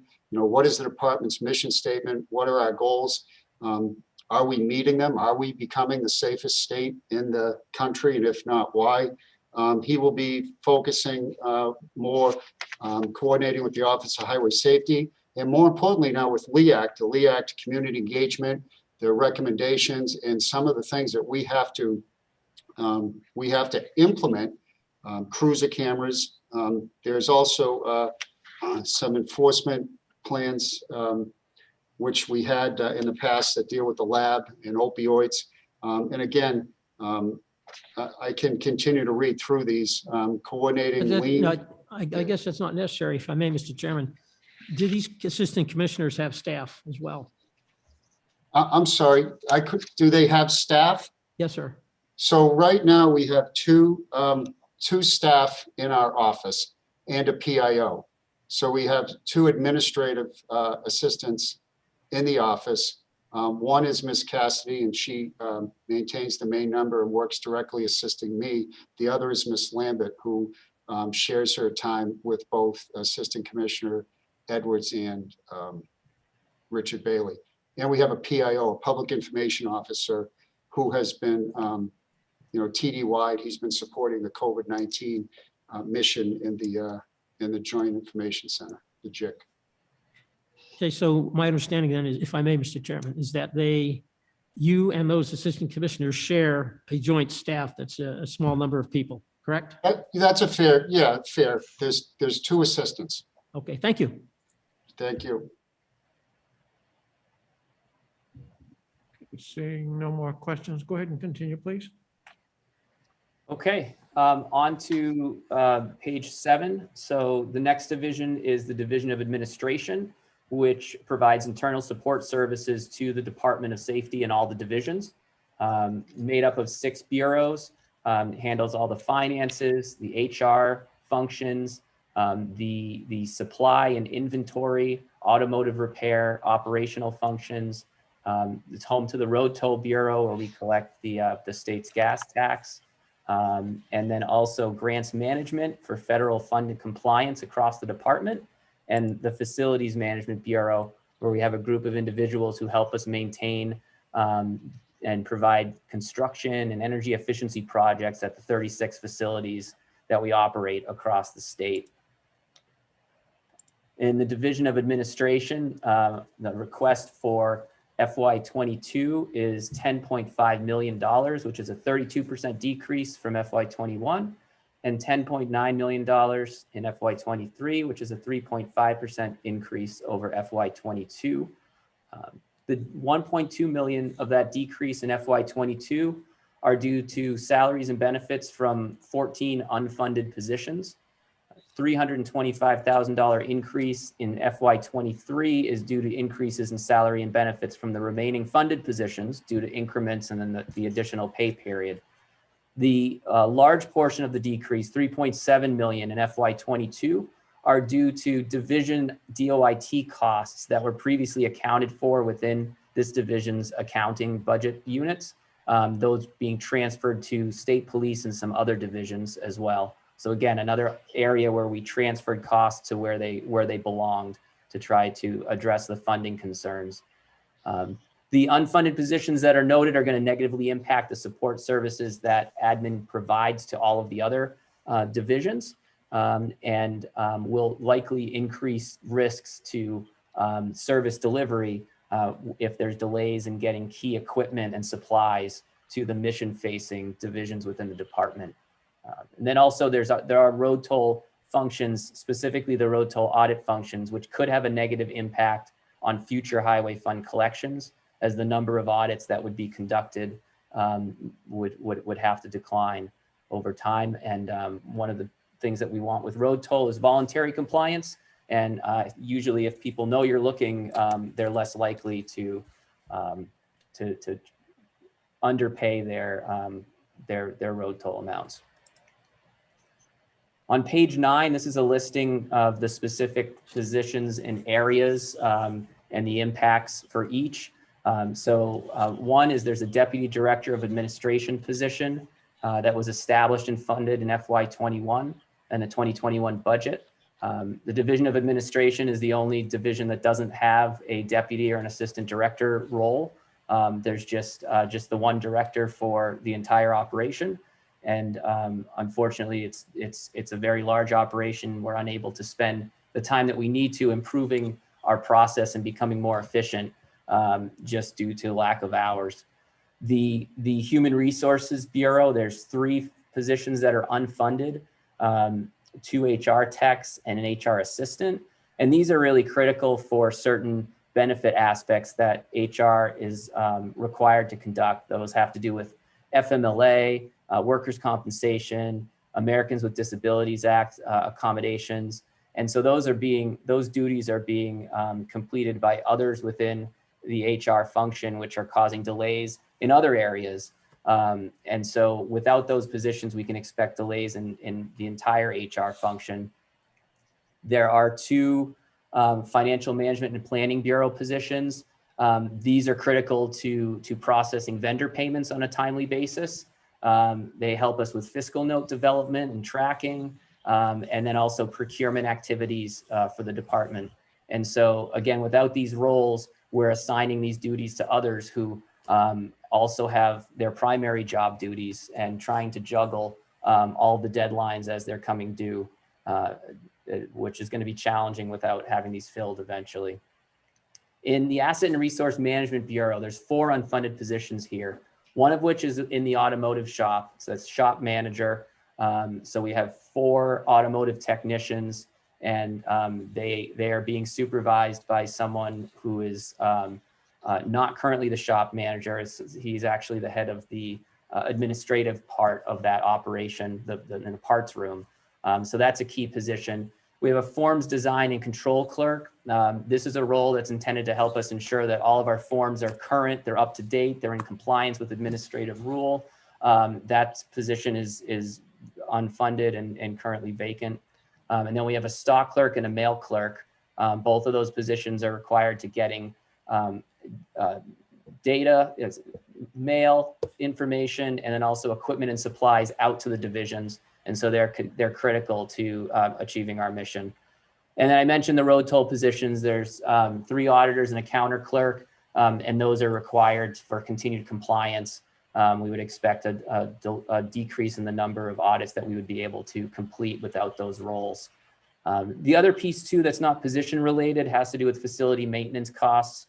We reduced the facility maintenance budget, and unfortunately, facility maintenance is one of those areas where deferred maintenance costs, you can get away with deferring maintenance for a few years, but over time, the long-term costs are significant. And so that's another area that if there were funding available, we would seek to replenish.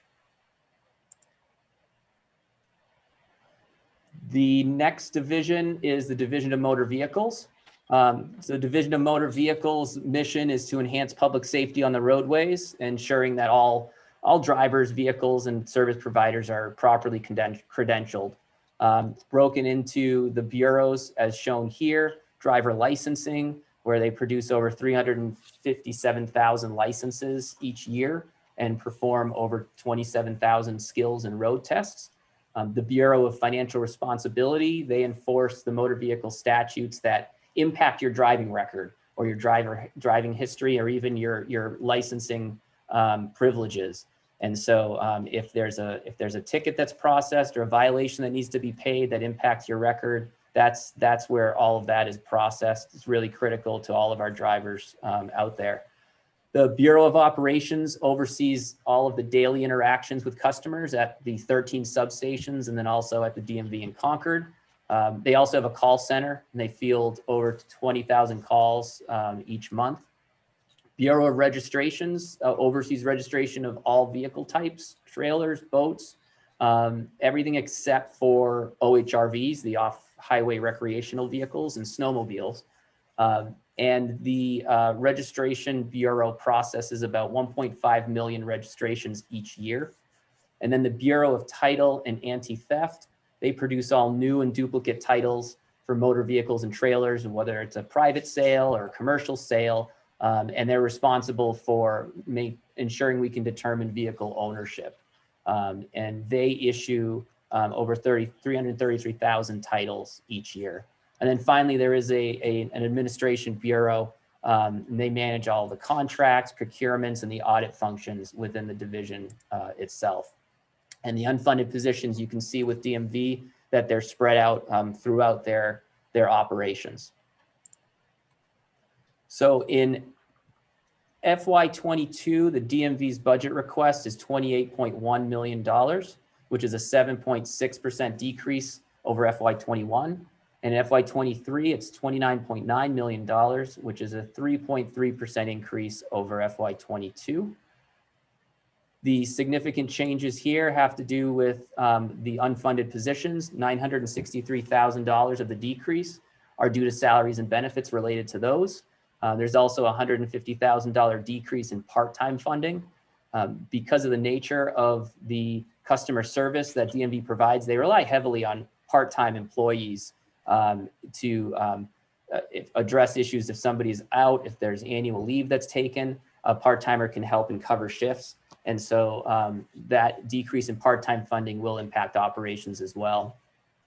And then there were decreases as well due to operating costs, DOIT expense, some debt service expense, and then also facility maintenance expenses that were reduced. And then in FY23, there's an $832,000 increase. That's due to the salary and benefits increments and then the 27th pay period, which we're seeing throughout all areas. This next slide is a listing of each of the positions. I'm not going to go through each one of these, but as you can see from the org chart view, each area within the Division of Motor Vehicles is impacted by these unfunded positions. And so the key takeaway here is that you're going to see reductions in service across the board. And one of the things that DMV is good at is cross-training their staff and really trying to triage to minimize any backlogs. But the reality is that there's a limit to what you can do, even with increases in technology, which DMV is very on the forefront on, and trying to move transactions online. There's still a requirement for individuals to process and make judgments on the back office functions, and then also be available for the front office functions, whether it's call centers, seeing customers in person. And so in each area, we would expect to see a decline or an increase in wait times, and an overall decline in our abilities to provide the services that the people and the businesses and the automobile dealers need in New Hampshire. And one piece that I do want to bring your attention to is the new full-time program assistant 2 that's towards the bottom of this list. This is a position that's really needed to ensure that we're continuing to operate the Ignition Interlock program. So that was a program that was funded. We had a grant funded position that was intended to be filled for 3 years. We kept that grant funding for, I believe it was 6 years, but the funding was no longer able to be available to us. And so the goal is to fill that position to ensure that we have a full-timer completing the work of the Ignition Interlock program, which has really increased the number of individuals who are on this program has increased significantly since it started.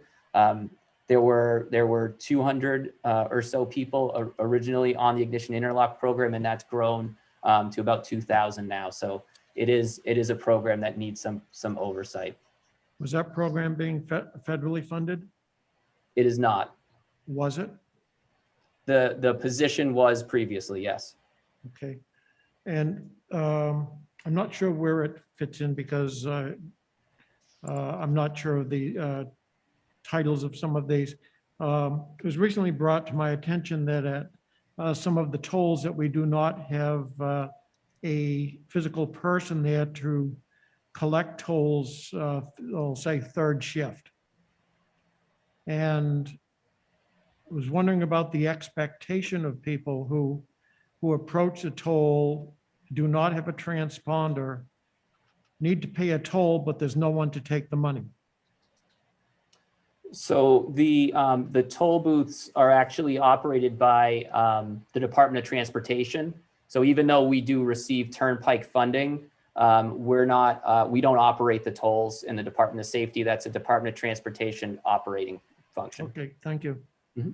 Senator, could I just add one quick thing? I just want to also bring up, as Steve's gone through these positions, but not in much detail. I'd just like to add that, the DMV has continued operations through COVID. They've continued to finish projects to get transactions online that can be online. So they've really moved the ball forward. What concerns me is we still have the requirements of Real ID, which is coming October 2021. We're coming out of a dip year now, coming out of COVID. We're seeing transactions increase. So we want to ensure that we continue to maintain the level of customer service that we had. But I think it's important to note that even with the transactions being done electronically, the Q-matic scheduling, these positions are still critical for the day-to-day requirements of folks that have to come in person for certain transactions. And thank you for that. Thank you, Commissioner. Question by Senator Gaida. Thank you, Mr. Chairman. Commissioner or Director, either one. These are significant numbers of reductions. Can you put them into a percentage of total workforce for safety? In other words, you expected, I think, a 3% decrease in spending. What percentage of reduction in personnel overall did you experience with these cuts? Well, we've got, If you don't have it now, you can go ahead and, if you wouldn't mind. yeah, presenting. well, I'll send it to you because I don't want to misspeak and give you a number off the top of my head. Sure. But it will provide you with that figure. And I'll say that, again, it's what I'd like to do is give you the whole Department of Safety number, but then I'd also like to give it to you at a division level. That would be Because great. I Thank you think very that's much. more telling.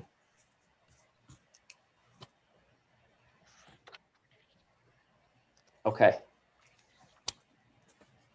Yeah, please continue, Mr. LeBoy. Okay, so the next division is the Division of State Police. So we've got their organizational structure here. The Division of State Police is our state law enforcement agency, and they patrol the state's highways, the interstates, and they enforce state criminal, motor vehicle, and other public safety laws. They have concurrent jurisdiction in towns with population level of 3,000 and primary jurisdiction on all interstate highways. And they operate 7 troop stations, a Marine Patrol facility, an aircraft hangar. There's also the forensics lab, the criminal records unit, permits and licensing. And then they also provide security at the State House, the Legislative Office Building, and New Hampshire Hospital campus. So it's an extremely big and busy division that we have here.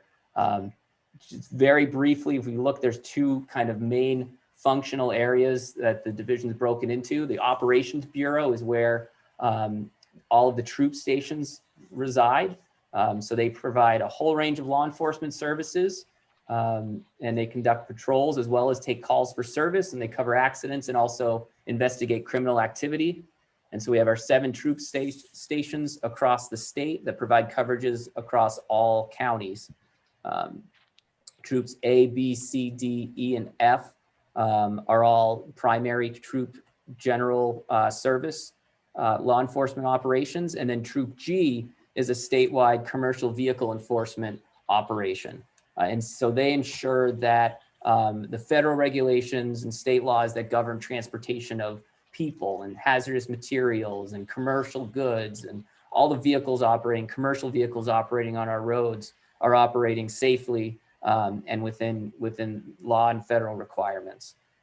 They also, Troop G also operates the AEIs, the Automotive Equipment Inspectors, and they enforce the laws regarding the inspection stations. It's about 1,700 authorized auto dealerships and about 2,140 inspection stations across the state.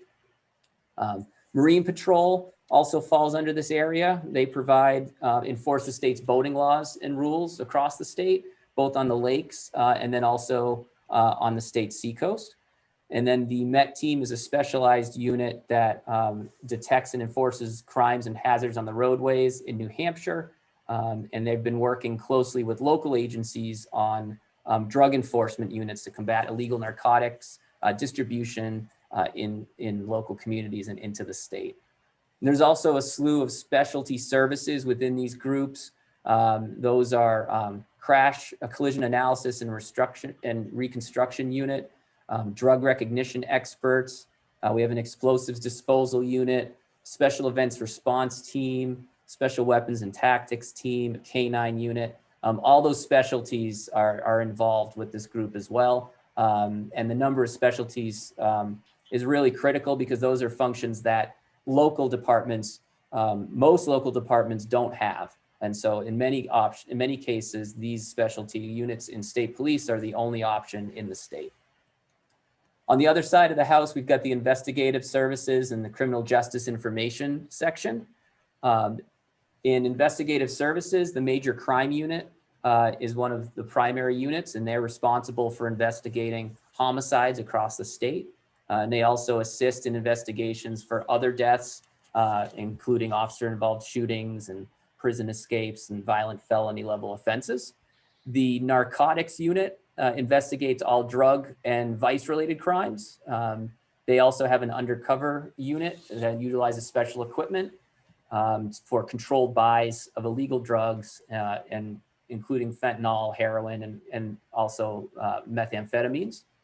And then the Special Investigations Unit are investigators that have been focused on combating the rise in computer crimes and cyber threats, and other things like financial crimes, organized crime, human trafficking. So that's another area that's got some specialty subject matter experts in there that aren't necessarily available at other departments across the state.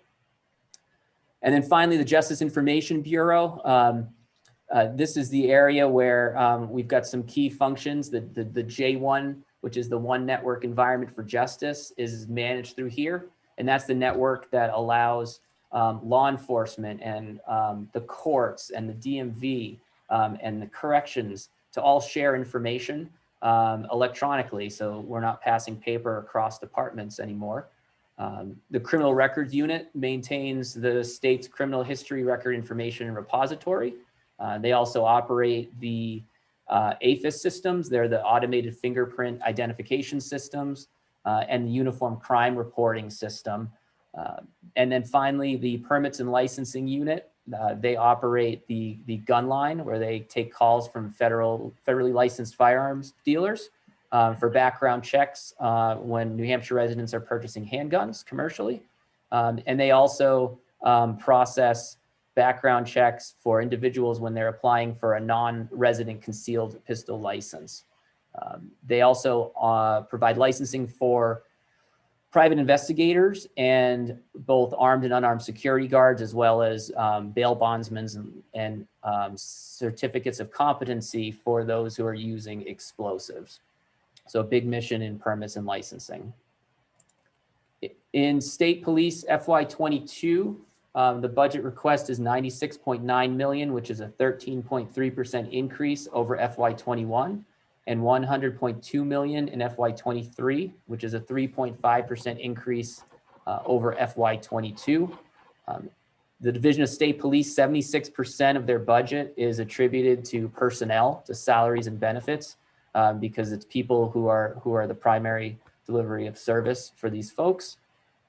Of that increase, 3.7 million in 22 and 3.3 million in FY23 are due to increases in salaries from employee increments, but that's offset by a $1.3 million decrease in 22 and a $1.4 million decrease in 23 due to the savings associated with the unfunded civilian positions. There are 23 troopers that were previously unfunded in prior biennium budgets. Those don't have an impact here because they weren't funded in the 21 figures. So it's only the civilian positions that are a result of the change.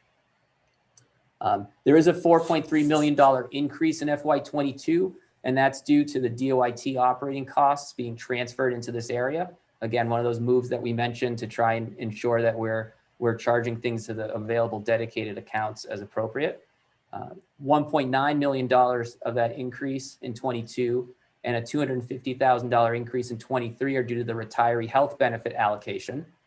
And then $1.6 million of the increase in 22 are due to increased operating costs. So as the commissioner mentioned at the beginning of the presentation, the cost of doing business is continuing to increase. Cost of equipment is going up. And there's also additional requirements and recommendations that are being implemented based on the LEAC Commission to ensure that we're operating at the highest level for a law enforcement agency in the state of New Hampshire. And then finally, this is the first area where we have a change in funding source that will get us through FY22-23, but will cause problems long-term. And that's, we replaced 1.9 million in general funds with 911 funds for state police communications, only because of the weaknesses in general highway and turnpike fund revenues. We do have a question from Senator Hennessy. Thank you. On page 13, just going back to the org chart, this is a question for Commissioner Quinn. Is the criminal records check process, is that fully online now? And if not, are the costs to complete that project in your budget? Yes, it is not completely online. There's a phase 1 and a phase 2. I had a meeting with AC Bailey and his folks within the last 2 weeks. I know they're rolling out phase 1 to the employers, and then they're looking at phase 2, which would go to the public. But the funding is there and I will have Director Lavoy follow up with that. But to the best of my knowledge, we are not seeking funds to complete the project. Steve? Yeah, that's correct, Commissioner. We received capital funds in the last budget, and those capital funds are rolling forward into the next biennium, so we can continue to complete the project. There's no additional operating costs necessary at this time. Thank you. Senator Gaida. Thank you, Mr. Chairman. I'm concerned about the rising costs of commodities, fuel, and so forth.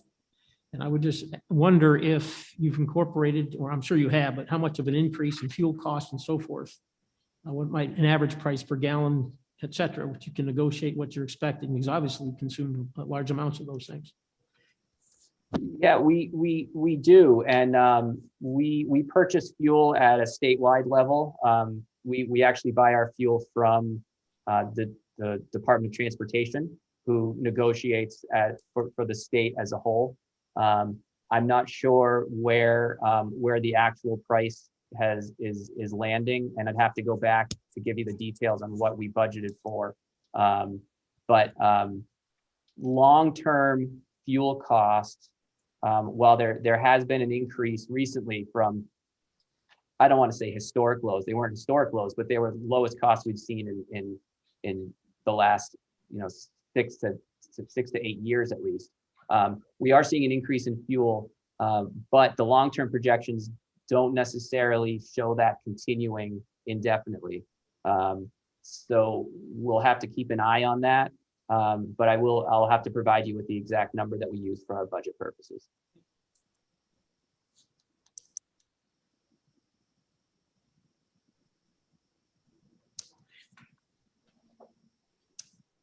Please continue. Okay, on slide 15, this is a listing of new funding for the Division of State Police, which is included within our operating budget. This includes $1 million each fiscal year to implement work. It's a comprehensive digital evidence program to capture audio and video data of interactions with our uniformed troopers. So it's body cameras and cruiser cameras.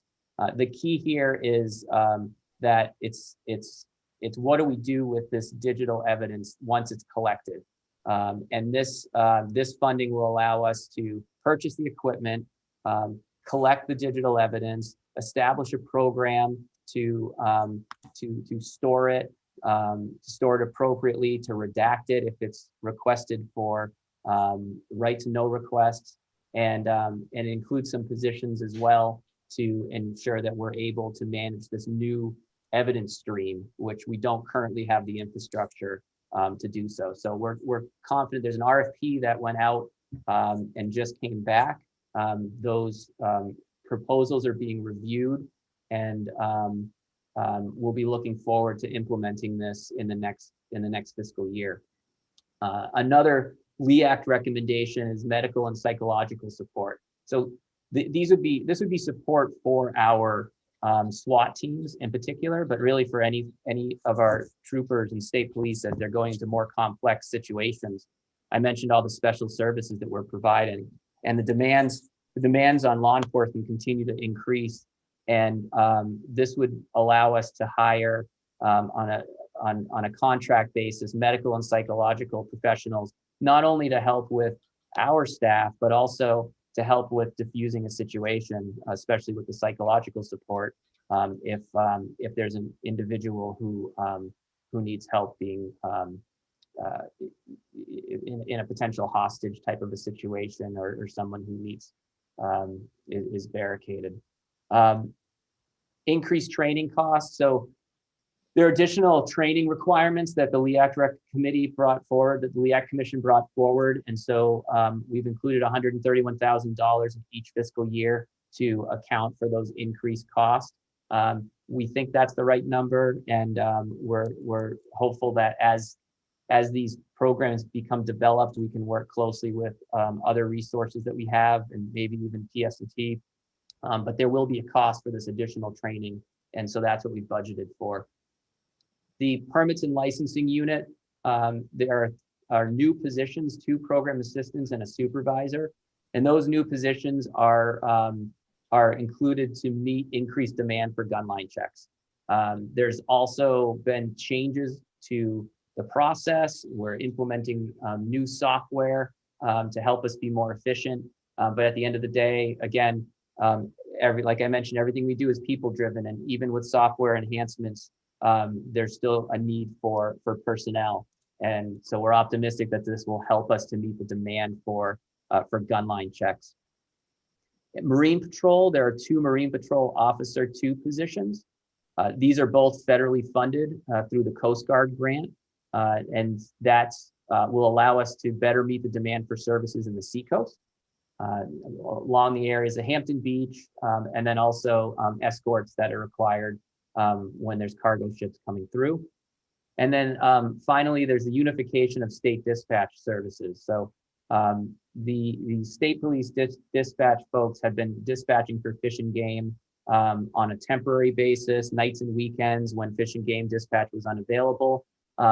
This would allow the department to dispatch for Fish and Game full-time, and really allow them to manage allow state police dispatch to manage all emergency dispatch functions, where Fish and Game would maintain some of their, what they call their law line, when customers are calling and finding out information about what to do if they're hunting and they've come across a bear or something to that effect. So this would bring the emergency dispatch functions of Fish and Game into the Department of Safety. Can you elaborate a little bit upon the additional training that LEAC is recommending that you're not doing now?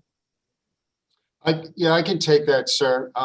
I don't have the book here, but a lot of it is on the bias training, and there's just we have increased the minimum number of hours, have gone up by 8. So when you multiply that by the total number of troopers we have, so all of them will have to do an additional 8 hours, mandatory training. And again, there was some, whether it's use of force, implicit bias training.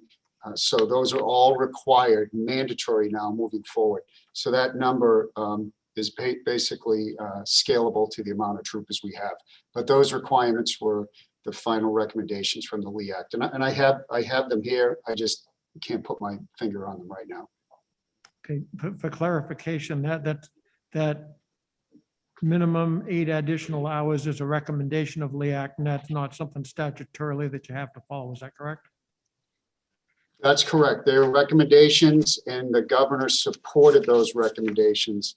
And those are on page, but yes, they are they're recommended through the executive order. Okay, thank you. Mr. Lavoy, please continue. So on to page 16, these are the funding gaps for the Division of State Police. As the commissioner mentioned, there were 3 positions that the House was able to fund in the forensics lab, but there are still 6 existing unfunded positions in this area, and these are critical to meeting demands for lab services across the state. The forensics lab is the only lab in the state of New Hampshire, so locals bring anything that they need analyzed to us, and we conduct those services. So without those positions, there will be an increase in delays, and there'll also be an increased reliance on overtime. There are also 6 existing civilian positions. They're listed here. These support New Hampshire State Police and the troopers, but they're also involved in direct delivery of public service in a couple of areas. The key here is again, it's a situation where the work that they're doing has to get reassigned somewhere. And so if the administrative positions aren't available, it'll get assigned to troopers, taking them, or other program staff, taking them off of their mission function and putting them into an administrative role. So it does have an impact on public safety service delivery. We also have, State Police has a defined vehicle replacement plan. We were unable to fully fund the vehicles that were needed. 1.5 million in FY22 and 583,000 in FY23 would bring those counts up. That would cover 27 new vehicles in year 1 and 11 new vehicles in year 2. This is critical because a trooper in State Police can't perform their function without a cruiser. It's a key piece of equipment. It's essentially their office as well. So without a cruiser, the troopers can't perform their public safety mission. The next piece here, we mentioned there were 23 unfunded sworn positions. We were looking to fund 20 of those previously unfunded positions, $3.1 million in 22 and $2.1 million in 23. And this is really to ensure that State Police can conduct the proper management and oversight of all of the operations. I mentioned there's increased calls for service. There's gaps in coverage, and it's the complexity of the work that is happening now with all of the specialty services. It's really grown exponentially, and it requires significant oversight to ensure that there's not additional liability that's being taken on by State Police or by the state of New Hampshire. And so these leadership positions are really critical to ensuring that we can maintain that high level of accountability and oversight across the division. And finally, there is some overtime for the Detective Bureau. These are to meet existing demands for services and also address shortages when people are unable to work, because again, people are on leave, FMLA, workers' comps, military leave, and if a homicide occurs, individuals have to go to respond. This is another area where the State Police are the last resort, and we have to show up. Senator Daniels? Senator Rosenwald has a question. Thank you, Mr. Chairman. The 12 existing positions at the top of the page, are they currently filled?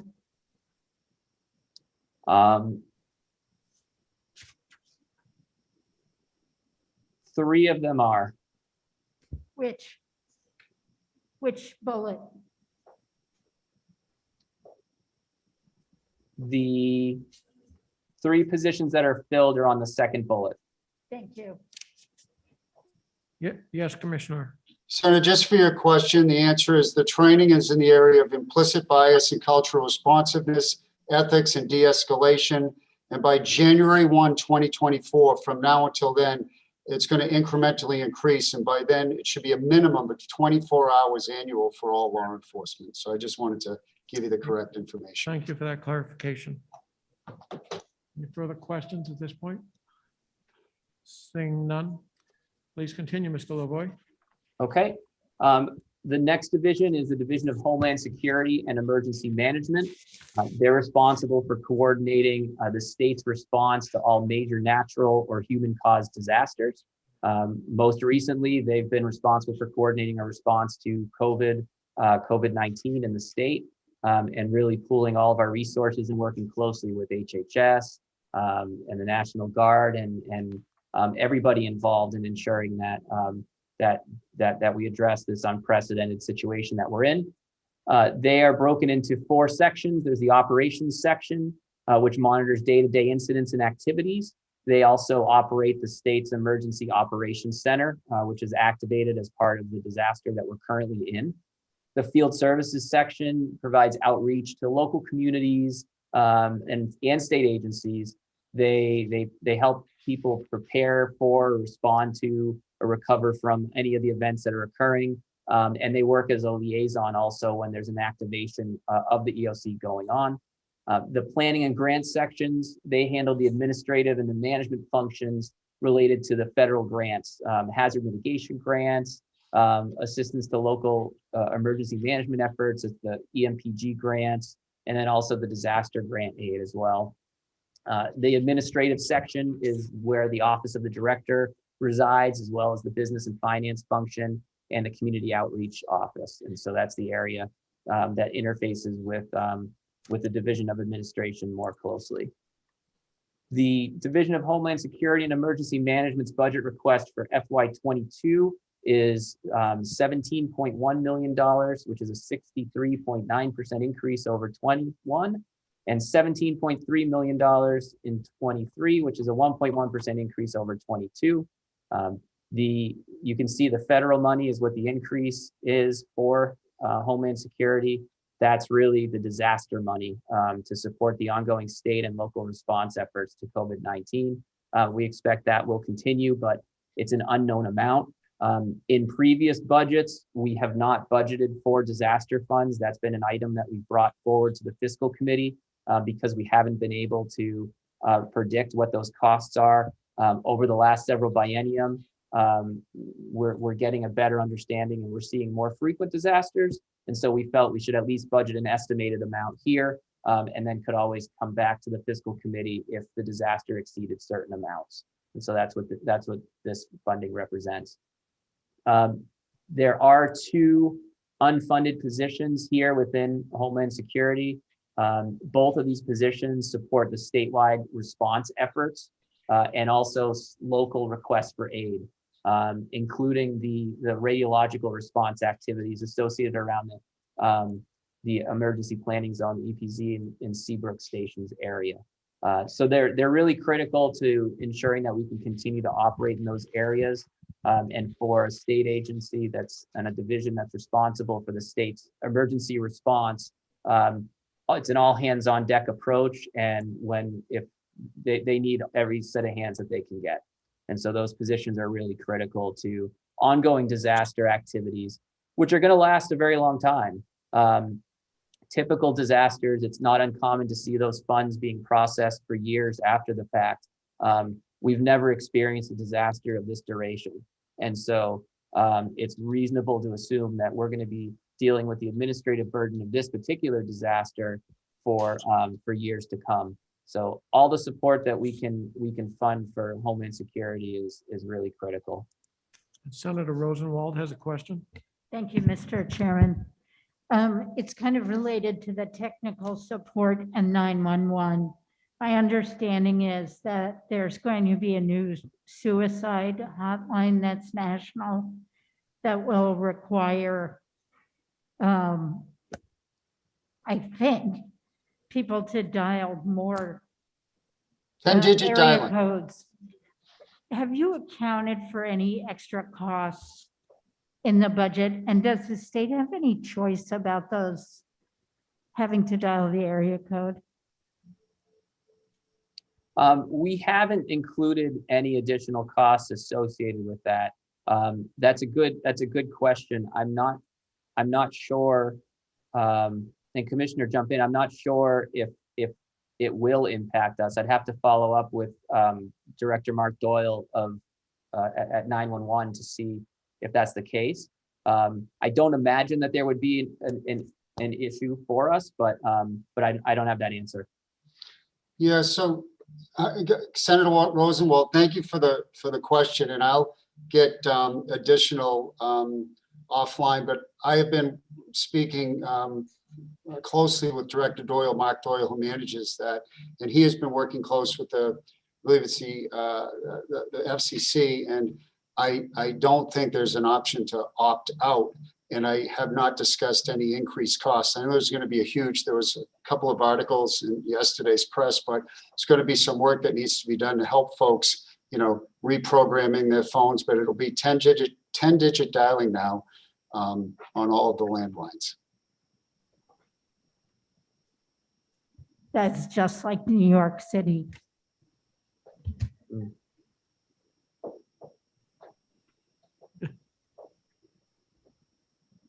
Okay, please continue. Okay, the next division is the Division of Emergency Services and Communications, which operates our statewide enhanced 911 system. And so, as we just mentioned, calling or texting 911 from any phone in New Hampshire, this area ensures that help can be dispatched within minutes. They're broken into the sections that are listed here. There's a big technical support and data operations section, which makes sense if you think about the data that's being processed to find out where a call is coming from, who to send that call to for dispatch operations, and transferring all that data as quickly as possible. There's mapping section information in there to ensure that they can triangulate a cell phone call that's not coming from a fixed location and send people to the right spot, so to send help as needed. The operations section is where the public service answering points, the PSAPs, are operated. We have one in Concord, and we also have one in Laconia. And those are geo-redundant. They are hot sites, so they're both in function at all times. So if one were to fail, nobody would, the public would not even be aware. The calls would continue to be answered without interruption. There's also a Bureau of Interoperability, which is managed by the Statewide Interoperability Coordinator, and they oversee interoperable radio and communication systems, as well as training of first responders and coordination of those frequencies across the state. And then finally, there's radio communication maintenance, and they are responsible for not only installation, but also engineering and then preventative maintenance on the radio system, statewide microwave backhaul system, and all the support facilities associated with that. That includes data towers and the generators, the backup generators that are there to keep them running, to make sure that our system is available even in times when power is not available through normal sources. So the Division of Emergency Services and Communications budget request for FY22 is $16.7 million, which is a 3.2% increase over FY21, and $17.4 million in 23, which is a 4.6% increase over 22. This division, all full-time positions have been funded. So this is the first division where all full-time positions are funded. The 911 fund is healthy and is able to support the operations of the division. The concern that we have here has to do with when we mentioned earlier in state police that we transferred just under $2 million of previously general funded activities to the 911 fund. That's a short-term solve for this year or this biennium.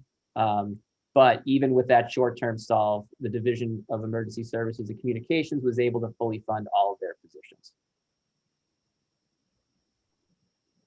The next division is the Division of Fire Standards and Training and Emergency Medical Services.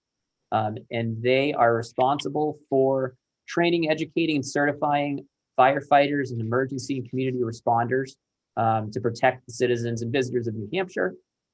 There are the bureaus and organizational structure is laid out here for you. They oversee all New Hampshire fire and rescue certifications. They offer firefighter training at the Fire Academy facility in Concord, and then also at the North Country facility in Bethlehem. They'll also go on site and bring training directly to locals if they're unable to come to one of those two areas. The Bureau of Emergency Medical Services coordinates emergency medical and trauma services, including testing and training and licensing of EMS providers, EMS dispatchers, vehicles, instructors, that whole program.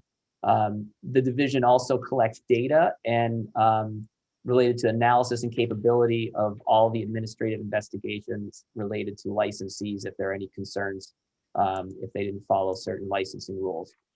And then there's the Bureau of Certification and Support. They cover all the administrative functions, scheduling, testing, training, and then management of all the records related to those certifications. There's also the Chief Strategy and Planning section. So the last several years, there's been heart-safe communities that have been a focus on how do we prevent or save lives when there's a victim who's having cardiac arrest. And so AEDs, making those available to communities, working to teach CPR classes, obtaining AEDs for law enforcement, all those types of specialty areas to help EMS and also other folks save lives and prevent cardiac arrest deaths across the state. And then finally, there's a Project First program, which was a federally funded program to bring treatment resources to individuals who had undergone an overdose and train families on Narcan administration. The goal is to increase the likelihood that those individuals can make it to a treatment program before having a fatal overdose. The Division of Fire Standards and Training budget request for 22 is $8.2 million, which is a 5% decrease over 21, and $8.3 million request in FY23, which is about a 1% increase over 22. The decline is due to part-time salaries. It's a decline in part-time salaries. And then also being offset, there's an increase in 23 of salary and benefits as well. That's what's causing that increase there. All full-time positions in fire standards and training are funded. However, the reduction in part-time salaries will impact coursework. So the instructors that are hired to perform, to provide the coursework for firefighters and for the EMS courses that we run, those are all part-time employees. And so without that funding, there will be less courses that will be offered.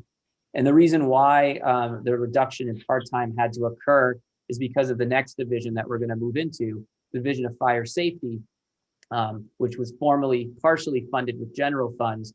As we mentioned earlier, this was another area where to minimize the impact of public safety, we moved the Fire Safety Division fully onto the Fire Fund, freeing up those general funds. The cost of doing that to the operations are reduced opportunities for training courses held at Fire Standards and Training. The Fire Marshal, the Division of Fire Safety, which is led by the State Fire Marshal, their mission is to prevent deaths, injury, and property loss by promoting safe fire, building, and hazardous materials environment for citizens and visitors of New Hampshire.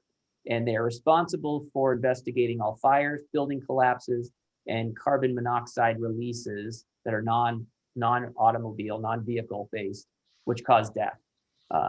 The Bureau of Investigations investigates all fires and building collapses. The Bureau of Planning and Support Services, they have a hazmat unit that assists communities on developing hazmat plans and action plans. They also provide information on how to transport hazardous materials safely. There's a fireworks safety unit where they conduct inspections and investigations related to the use, handling, and storage of fireworks. And there's also a public education area that manages public fire and life safety education components to improve fire safety across the state.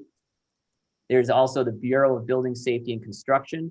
This is where the engineering and plan reviews occur. So the division is responsible for reviewing plans for all state-owned buildings, public schools, and also healthcare facilities, those facilities licensed by Health and Human Services. And they have to also inspect all construction projects for state-owned buildings. And so that's the area with the special areas of specialties that subject matter experts reside, where they can handle those reviews. Finally, there's a modular housing program. They ensure the building components are constructed in accordance with state fire and building codes. And there's third-party inspection agencies and a certification process to make sure that that happens. The Division of Fire Safety's budget request for FY22 is $4.5 million, and for FY23, it's $4.6 million. That's a 14.9% decrease year over year from FY21 to 22, and a 1% increase from FY22 to 23. The decrease is due to declines in salaries and benefits. This is associated with mechanical licensing. So mechanical licensing function was transferred through this budget process to the Office of Professional Licensure and Certification. It's really an area, it belongs there with other professional certifications. And so this budget successfully transfers that function. The big piece that you'll see here and that I've mentioned again is 2.1 million in general funds were replaced with fire funds because of those weaknesses in general fund activities. The fire fund can manage these appropriations through this biennium, but it will have little to no fund balance at the end of FY23. And so it truly is a one biennium solution to ensuring that all of our public safety services are maintained, even if there is a slight reduction in services in a few areas. There are part-time salary reductions here as well. This is also an area where all full-time employees were funded, but you can see they only have 23 total full-time employees. They do rely heavily on part-timers, and their part-time funding was reduced as well, which will result in some delays related to those areas, including safety inspections, building plan reviews, those types of things. And as you can see here too, this is another area where a significant portion, 82% of their costs are salary and benefits related. So that concludes our presentation today. I mean, the key takeaway I want to leave everyone with is clearly the Department of Safety, and as you all know, it's a large agency, and our goal is always to fully fund public safety services in New Hampshire so we can meet the demands that are out there. The House approved budget, it provides us with the funding that we need to maintain a level of public safety in New Hampshire, but there will be reductions and there will be delays in service, and that's a direct result of unfunded positions. There's 47 unfunded civilian positions which are causing those delays, that we expect will cause those delays. There are also the 23 unfunded sworn positions, which are really critical to the proper management, accountability, and oversight at the Division of State Police. Calls for service continue to increase. Complexity for calls are also increasing, and we need to make sure that we have the proper resources available to meet that demand. And then lastly, there are several budget decisions that were made due to weaknesses in general fund, highway fund, turnpike fund revenues that forced us to fund areas with different funding sources than previous years. Those will get us through FY 22-23, but they're not sustainable long-term solutions to the funding challenges that we face. And I'd be happy to turn it over to the commissioner or address any questions that the committee might have. I have one thing, Senator, to close. I want to recognize and thank Director Lavoie for all the work he's put into this to make sure it was just a clear and concise presentation. And I just want to end by saying thank each of you for your attention to the presentation. And clearly, as Steve had said, if you look at the vision and the mission statement, it's pretty clear. And we're just hoping that we can maintain and deliver the excellent customer service we had, continue to ensure New Hampshire is the safest state, mitigate potential risk, and ensure that we have these oversight and accountability in all 7 divisions to continue to have a first-class organization. So thank you, Senator Daniels, and members of the committee for your time. Thank you, Commissioner. And I think I'd echo on behalf of the committee. Thank you to Mr. Lavoie for putting together the presentation that he did. Any questions from the committee? Senator Rosenwald. Thank you. This is the most questions I've ever asked of safety, by the way. I have 2 questions, if I could. The first is on maintenance. In the current budget, we created a maintenance fund at DAS that all agencies had to contribute towards. And I'm wondering if you are participating in that fund, and if not, whether you plan to start. So yes, we are. We're required to participate in that fund.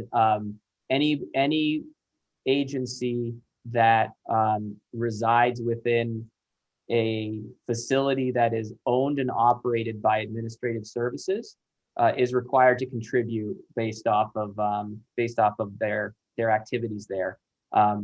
So we are doing that. That fund will not support our previously highway funded facilities that were purchased with highway funds. So those are the Department of Safety's responsibility. Highway funds are not appropriated to administrative services. And so it's been the longstanding practice of we've been required to manage our own, when I say our own, our highway funded facilities that are not administrative services owned facilities. Thank you. I noticed that the highway fund goes down to basically zero at the end of the biennium. So that's a little frightening. My second question is, I noticed that in House Bill 1, you zeroed out breathalyzers and ignition interlocks. And I wonder if that appears somewhere else, or are we not going to do those things? Yeah, good question. The ignition interlock function has been absorbed within the financial responsibility section of the DMV. However, that's one of the key unfunded positions that we spoke to earlier with the DMV, the program assistant 2 position to oversee that function. So it has been transferred into the financial responsibility operations, but at this point, it hasn't been fully funded. The PBTs, those were the preliminary breath test units, I think that you're referring to, Senator. And those are when we talked about the Office of Highway Safety and the Highway Safety Plan over time, those were funded by highway safety funds to replace and provide a series of those out into the field. That grant funding is not, we don't expect to use those funds for that purpose in this biennium, and that's why that's been zeroed out. Thank you. Senator Hennessy. Thank you, Mr. Chair. And I have a question. I'm looking at the notes from the House Budget Committee that presented to us yesterday, and they noted that they added 3 prioritized needs positions, 2 in toxicology lab and 1 in forensic lab. Are the numbers you have here net of those numbers, or do these not match up yet? Yes, the numbers we have here are net of those numbers. So when we met with the House, in the House phase, we had 9 unfunded positions in the lab, and they funded 3 of those for us. So we now have 6. Thank you. Further questions? Senator D'Alessandro. Thank you. Steve, thanks for the presentation. Really appreciate the thoroughness. But I noticed that we have a fairly significant increase in federal funds in 22 and 23. But we're almost, there's a reduction in our general funds from 21 to 22 and further reduction in 23. What was deleted from the general fund category, or what was not addressed in terms of your ask? So it's a number of things. I can't really point to one section or one area directly. All of these state police unfunded positions are partially funded with general funds. They're also partially funded with highway funds. Some of them are partially funded with turnpike funds. Right. So it was really a matter of trying to make sure that we met the targets that were provided to us with as little impact to public safety as possible. And the one thing I would like to say, and just remind everyone too, on one hand, the mixed funding that we have it makes it very challenging for us because once a budget's established, it limits our ability to be flexible. We can only transfer between like accounting units with the same funding mix. Otherwise, we lose appropriations. At this stage in the budget, these fund mixes can be changed. So if there were additional general funds available, we could make adjustments to support any area within the department by adjusting our fund mix maybe in a different area. So while the fund mix is important, we in safety have always, at least since I've been here, have always took an agnostic approach to the source of funds. As long as we are funding public safety, we are willing to do what we need to make it work. Thank you. One further question, Mr. Chairman. Steve, what's been the impact of overtime on the state police situation? Vis-a-vis, you're not filling positions, but you're using that money for overtime. How much has that cost this year? I don't have an exact figure, but it continues to rise. I mean, the reality, like you mentioned, the reality is we have to respond. And so the vacancies allow us with some flexibility where we can achieve some additional overtime funding by transferring funds out in certain situations. But unfortunately, it is continuing to increase. And really part of that too, some of that will get paid back because some of it is COVID specific. It's part of the response, the statewide response that we have. But the vast majority of it is general law enforcement services that have to happen. All right. And last question, if I may, Last Mr. question. Chairman. And Steve, what's the situation versus the smaller communities asking for state police coverage after 9 at night? I'll take that, Senator D'Alessandro. That's a good question. So we continue to provide coverage in many of the communities. We have done that, dating back many, many years. So as there continues to be, retention, recruitment issues at the local level, so whether it's the western part of the state or the North Country, I can provide a list, but clearly the answer is who has 24/7 coverage, and whoever doesn't, if there is a call for service, the state police, will respond. So it continues to be an issue.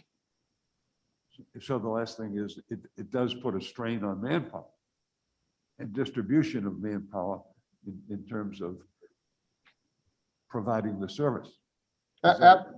Sure, absolutely. As there's more calls for service, and we've looked at some numbers, and a period from 2008 to 2018, we saw over 200% increase in calls for service. So the calls are increasing, and we continue to. The good news is this: the colonel, the local law enforcement, the chiefs, they work together, they communicate well together, they leverage their resources. We tend to get through every event working together. This summer was a prime example, but looking forward, we have to keep our eye on overall vacancies and just making sure there's adequate coverage 24/7 across the state. Thank you. Any further questions? Seeing none, thank you, gentlemen, for your presentation today.